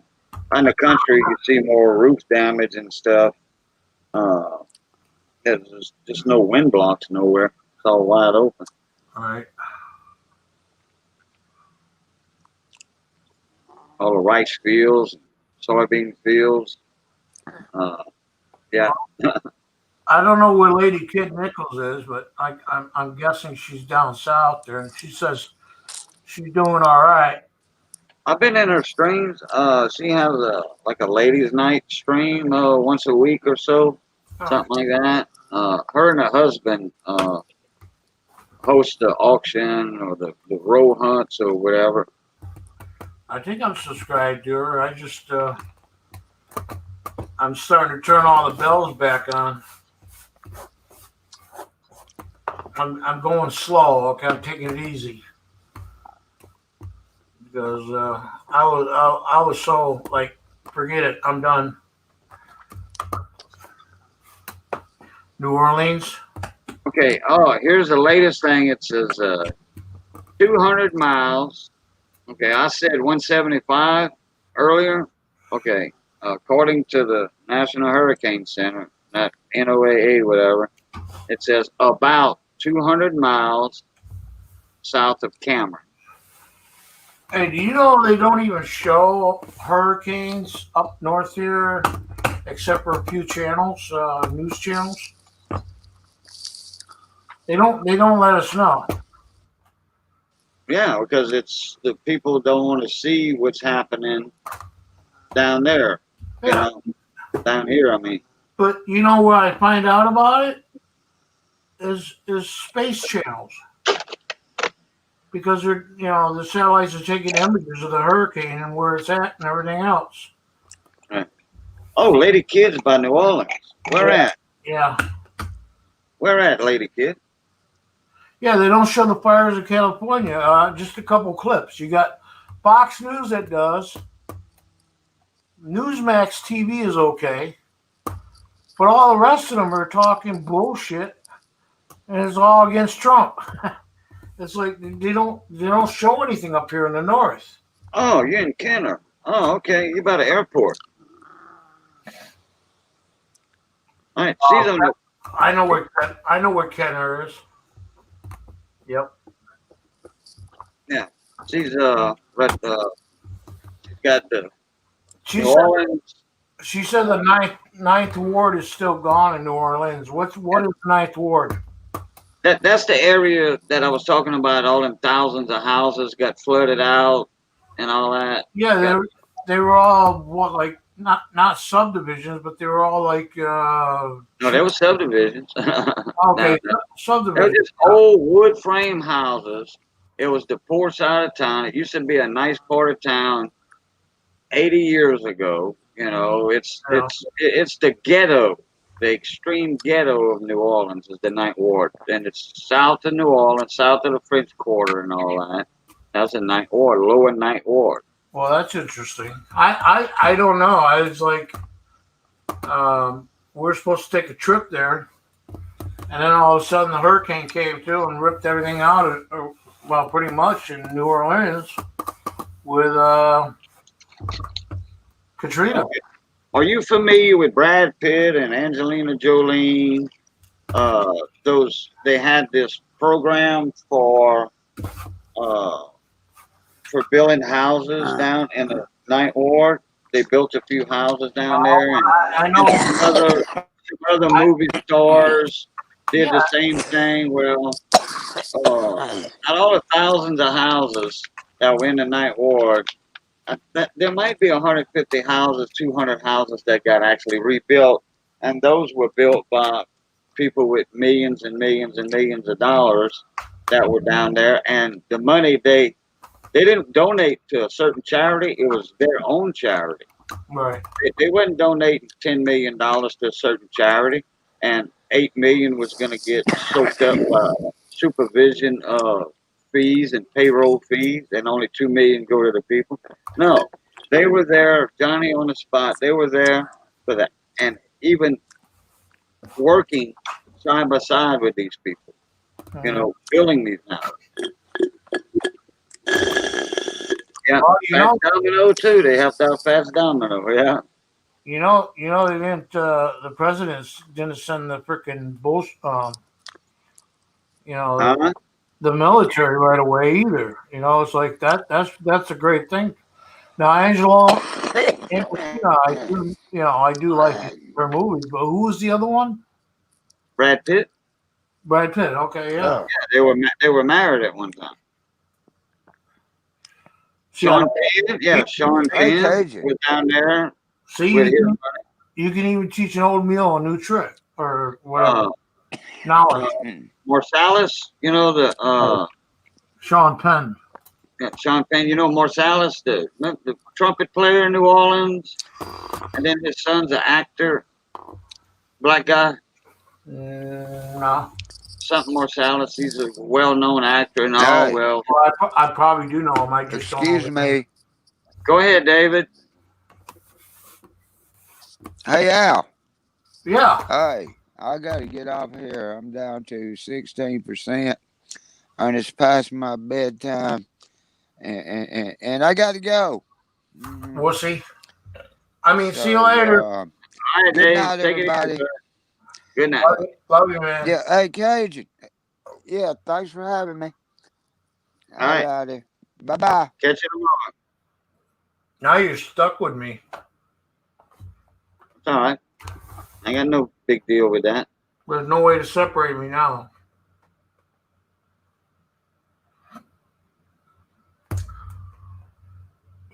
Oh, yeah, that works. What are you trying to say? I'm a small channel. No. Mm-hmm. How many subscribers you got now? How many subs I got? Yeah. Oh, crap. Going on 1,400 or something? So you're right there with me, like everybody else. It kind of went dead once the COVID hit. 1,350 or something. Yeah, I'm like 1450, something like that. It always tells me in my analytics and my creators newsletter report and everything. It says, here's how your channel did this month. No. Oh, you gained 40 subscribers. Well, man, I don't see them. You know, they must be taking them away as soon as I get them because 50 a month in 5 months, that ought to be 250. Ought to be up to over 2,000 by now. I know. I don't even pay attention anymore Just like the I $4,000. don't either. Hey, I go to my analytics to look at my revenue. That's about it. And that's when I know I got revenue. Yeah. I might check my revenue 3 times a month. I don't get any revenue because I can't get the $4,000 and I gave up. Oh. I said I don't even bother anymore. Oh, I got 1.32. Yeah. All right. 0.32? 1.3. So That's pretty good. You're just not making a lot of money doing it. You know, as far as I had some real hefty super chats Wednesday in my auction. Super chats are different, okay? Yeah. I mean, it still goes into your analytics or whatever you want to call it. Yeah. Because AdSense. Because it's super chats, Yeah, but it goes into revenue, yeah. But it's not what you're making off on the advertisements, which is. I had 3 different $50 super chats. Yeah. And then, but they were super chats, and this guy, the donator, was putting, okay, like, he didn't say this super chat is for, I'm sponsoring these people, but he would make a super chat and he'd put a couple names, you know, and then I caught on, I'm like, oh, he's doing these $50 super chats in these other people's names. He's sponsoring them. So he did 2 more, and then he had each one of them had a big list. Hey, James Eller, what's going on, bud? I haven't seen you in a little while. Hasn't showed up yet. There he goes. Hey, James. Yeah, a little slow on the StreamYard side. One sec. oh, the StreamYard side. Oh, you're not on YouTube chat? Yeah, I'm gonna get on there right now. I got the chat popped out. Yeah, I'll pop out my YouTube chat. It's right on the side of my StreamYard. About 3 inches wide, something like that. Yeah, up until you get to the screen, anyways. You like my golden 24 karat gold toilet paper? Oh yeah. Yeah. That means you got a million dollar butt. That's actually a real roll of toilet paper. They made somebody made back in the 70s. Who owns it? I don't know, but I keep asking, is it 2-ply? It's probably one of them princes of Sheikh of Saudi Arabia or something. Coin World UK, what's up? I bet you. Yeah, lady kid. We're still recovering from the other one, from Laurel. Well, I mean, my town is back up. All the power's back on. All the power got up in about 6 days, I think. I was out for 3. Hey, Coin World. 6, 7 days. The other parts of town got theirs back on. Alexandria didn't get up central Sinlaw. It took 15 to 21 days for theirs to get up. Lake Charles, I think over half the people still out of power from Laurel. Well, Dale's here. Dale's here. Hello, Dale. Hey, happy birthday, James. Yeah, Dale. Yeah, how you doing, Dale? I seen Coin World. I seen Dale. James says it's his birthday tomorrow. Mine's the 15th, so we must. Are you Libra? I don't think you're Libra. Born on the 10th. That's my best friend's birthday. Yeah, tomorrow, 10th. The 10th? Oh, okay. Oh, it's my granddaughter's birthday today. She's 9 on the 9th. Yeah, nice. Oh, so he is a Libra. Well, then you get along with everybody. I don't know about being lucky. Lady kid, I'm halfway between Lafayette and Lake Charles. About.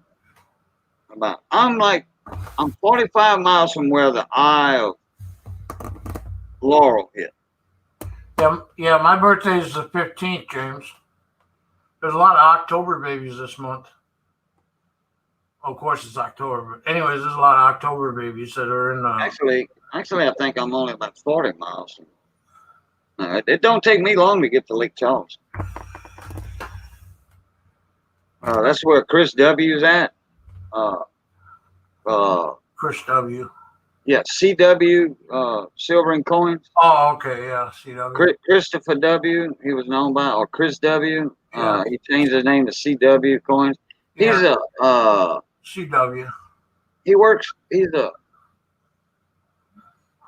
runs the mechanic shop at what is it? The Nissan dealership, I think, in Lake Charles. The main, I think, is the Nissan, but he runs that big dealership over there. He runs the mechanic shop in the back. He's lead mechanic. Man knows his stuff too. He does. He lost half of his house, but a tornado hit that area. That train's a pain in the ass with all that noise every night, every day. I didn't even hear it until you said something. Yeah. I heard it last night too. Was it last night I was on? Yeah. Wednesday. Yeah, I think it was last night you were on.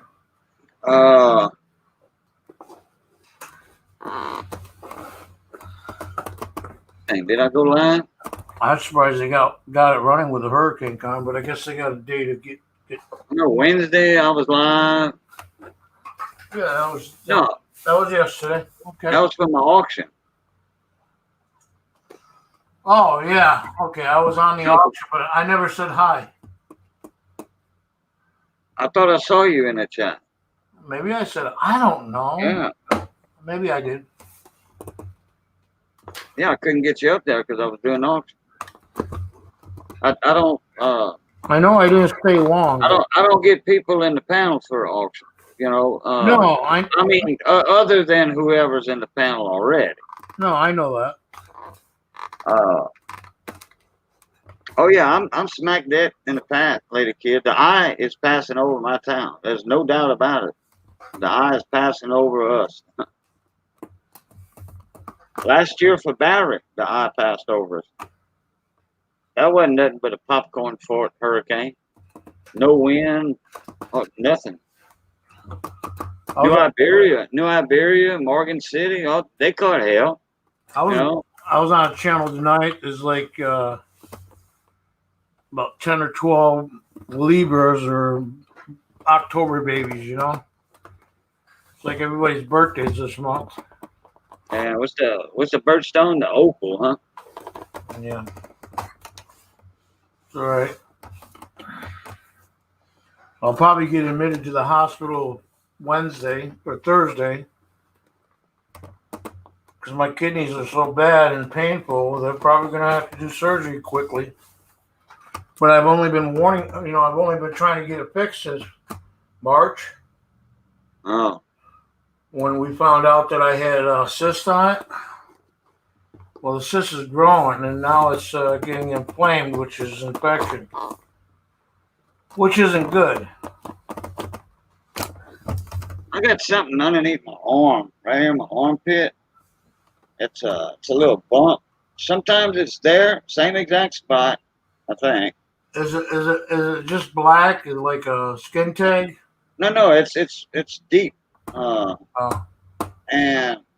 I don't know if it's an ingrown hair. I kind of doubt it, but sometimes it's there. If it was an ingrown hair, it'd be there all the time.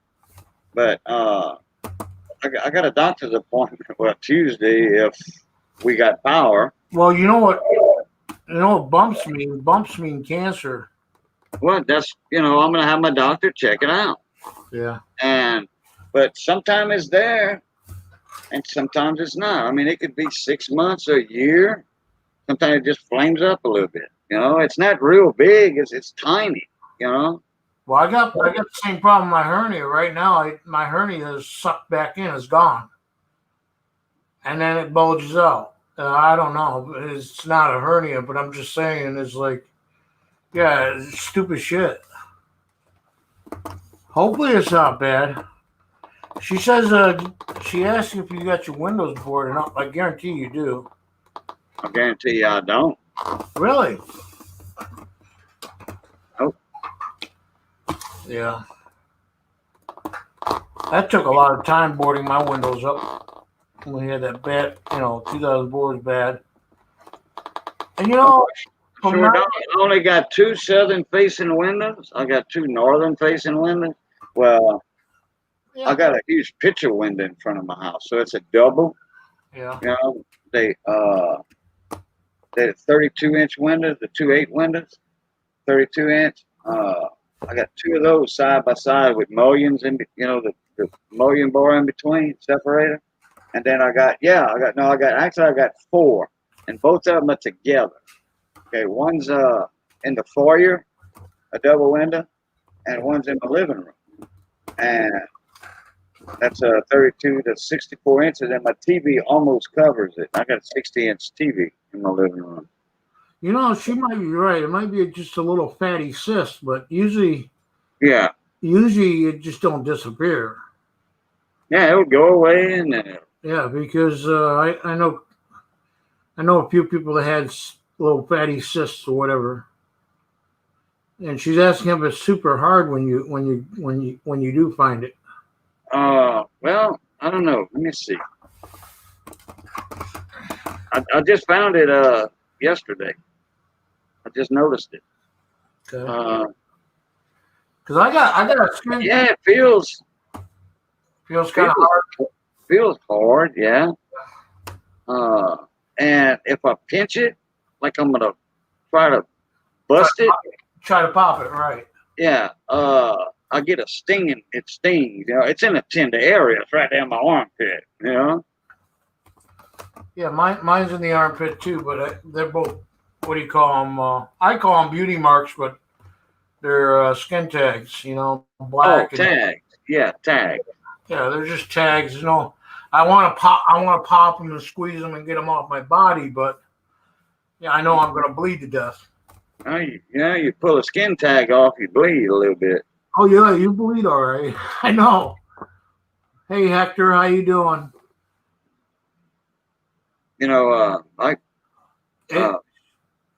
of mine started to get one of them skin tags, and he shaved.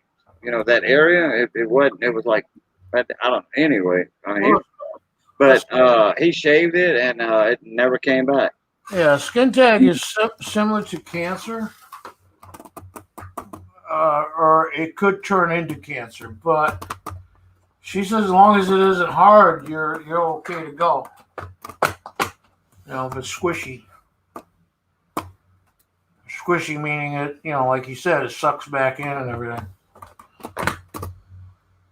I'm not saying it's hard, and not soft, because I don't know, but like I said, it'll go away.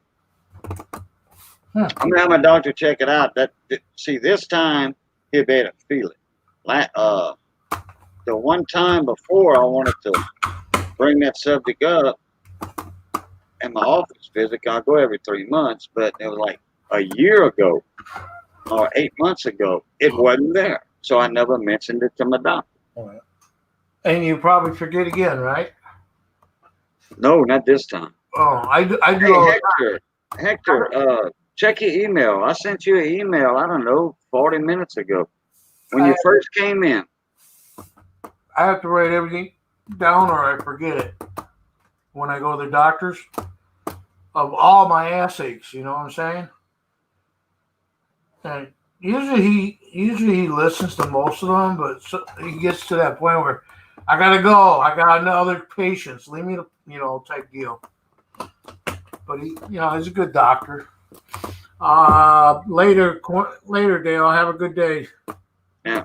Oh, Dale's leaving? Yeah. I just got off of I was looking at the hurricane thing. All right, Dale, take it easy, bud. I'll try to go live about 1 o'clock tomorrow if I got electricity. Give everybody an update. The wind's starting to pick up right now. The problem with the job I had during the hurricanes was cable, fiber, and telephone. I don't know, lady. Let me check, lady kid. Guess where I was at during the storms? Where? Out there in the storm. Oh, doing aerial and underground work for cable, fiber, and telephone. oh, okay. All across from Louisiana all the way to Panama City. It depends on where the storms were. And we were getting paid good money too, because we get paid 24 hours a day. One call. So it's like government pay. Yeah. So yeah, we were making good money. I was making good money doing that during the storms and shit.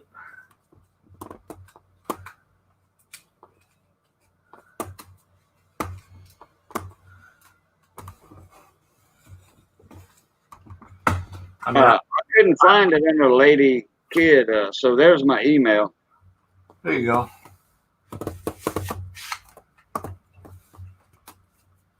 Cajun Coin Hunter. Let me get rid of these tabs here. Okay, got rid of that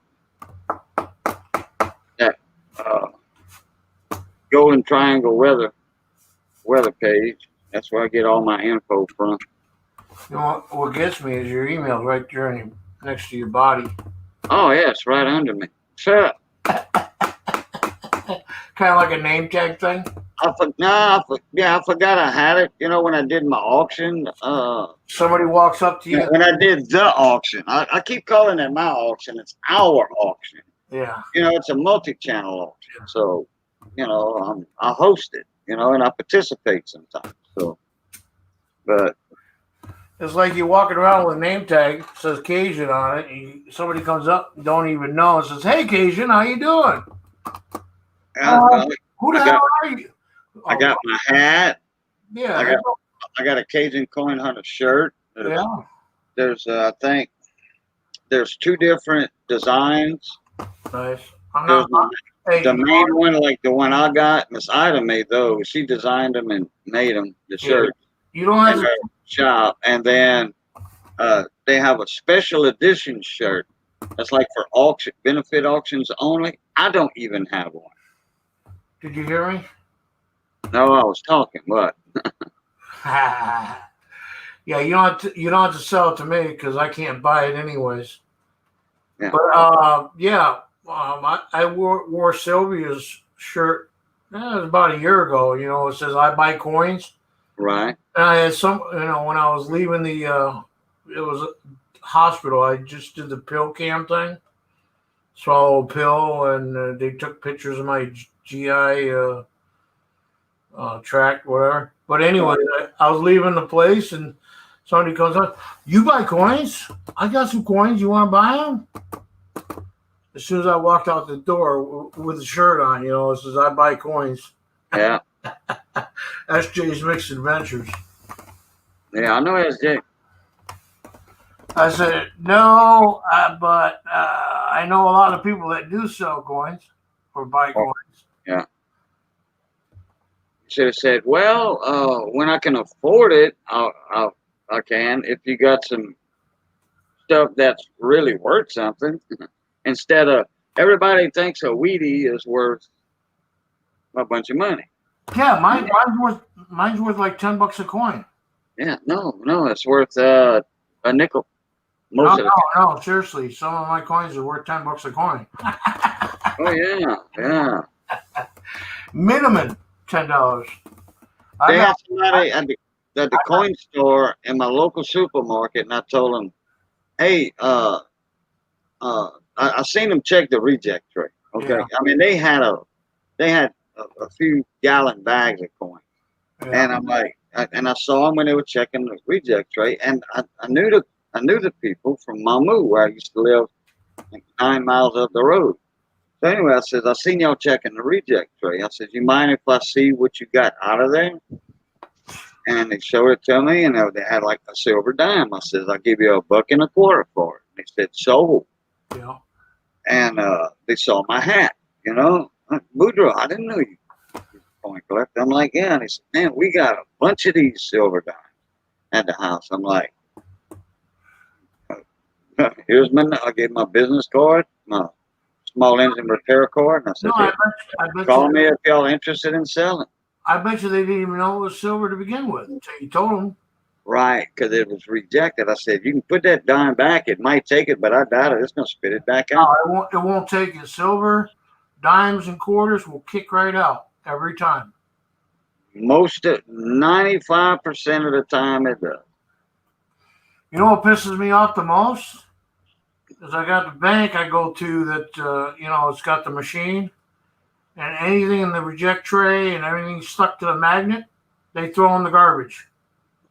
They won't give it to me. Damn. Foreign coins, all that shit. They won't give it to me. You're just gonna throw it out anyways. No, Hey, it's policy. We can't give it. John RMS, how you doing, bud? Now that's a guy I haven't seen in a while. Oh, he's regular. Well, Ace Bullion's in the house. yeah, the bell shut off, so probably I haven't seen him in a while. Hey, John. Good morning, gentlemen. How you doing, Hector? Hector. Hey. You got I was watching some highlights of the football. I haven't watched my Bears game, so I spent about an hour and a half watching them right now. You talk football, I'm going to start talking politics. Why would politics equal sports? I hate sports and football and all that. Well, that's the problem that I don't have.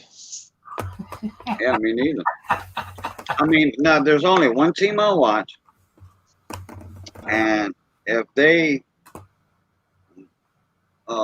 keep doing like all the other ones, then I'm not going to watch them. I watch the Saints, but if they keep on with this Pledge Allegiance crap, hey, look, you just lost a fan.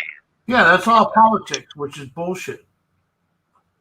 And then they're following a group that don't even give a shit about the freaking American flag.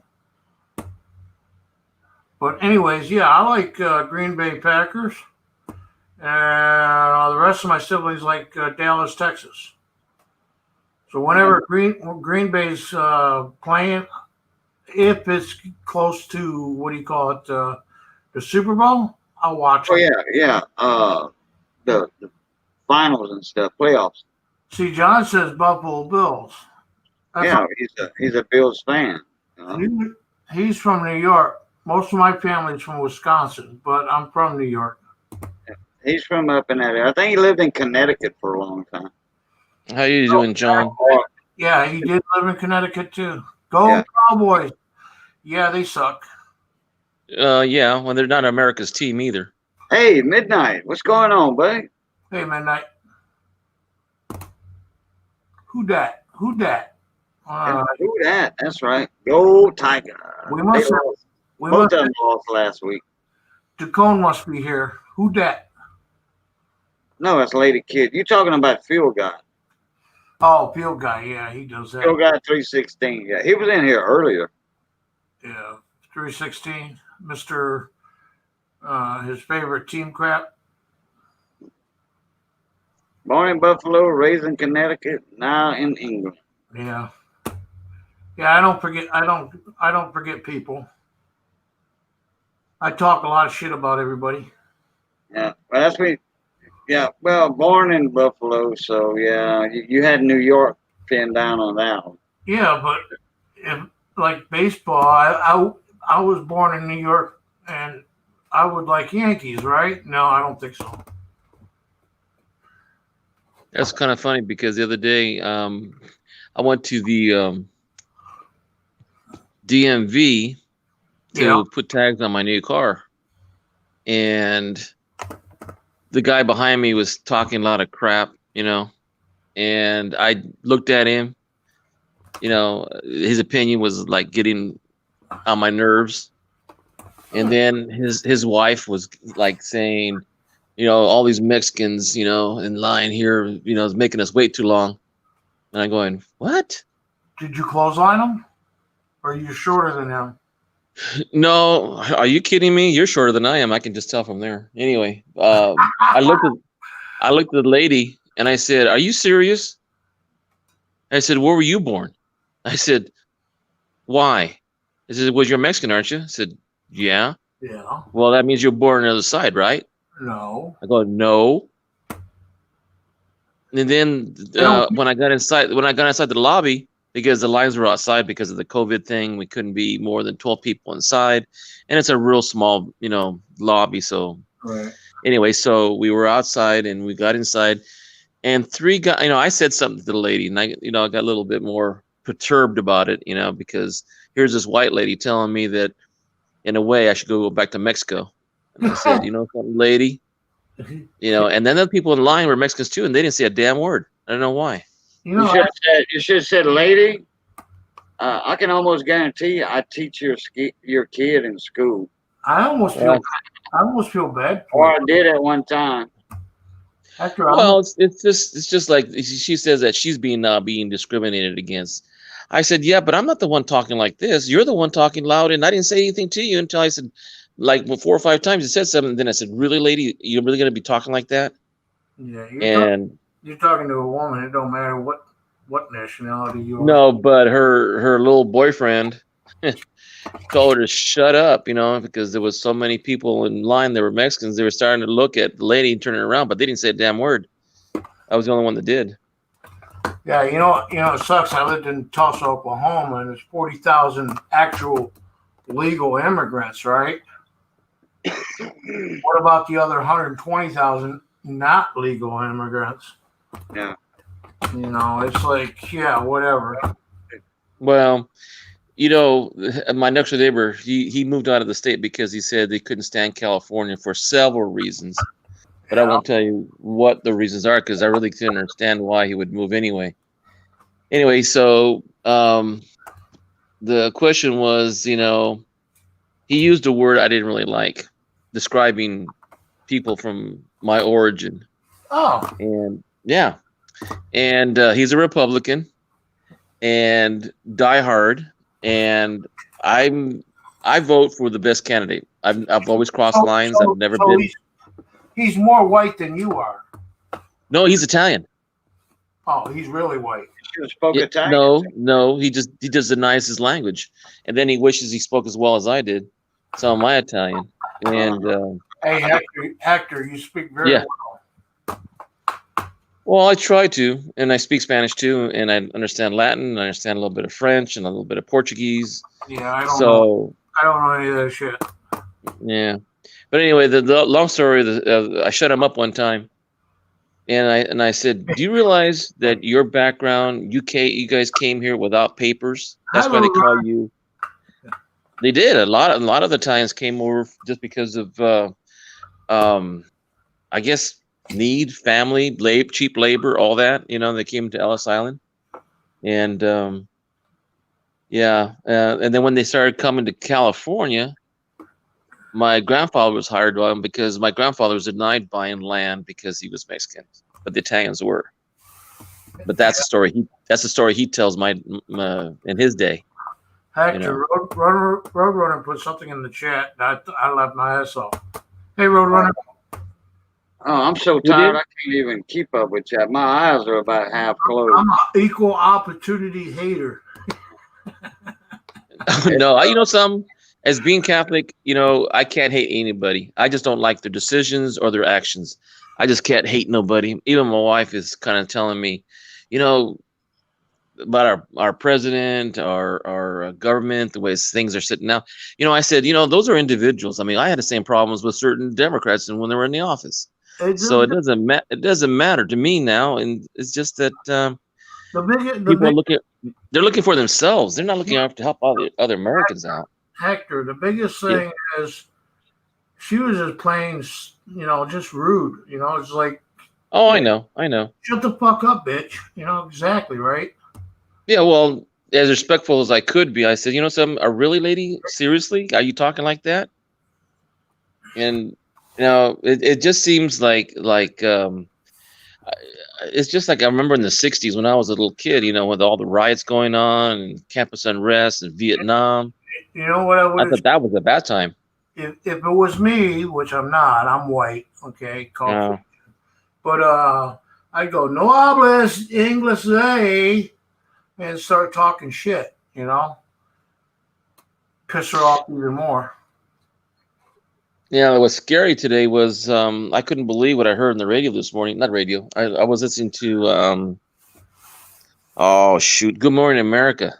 Yeah. Where they announced that they stopped a plot where they wanted to kidnap the Michigan governor, try her, take her to a secret place, and execute her. Could not believe that.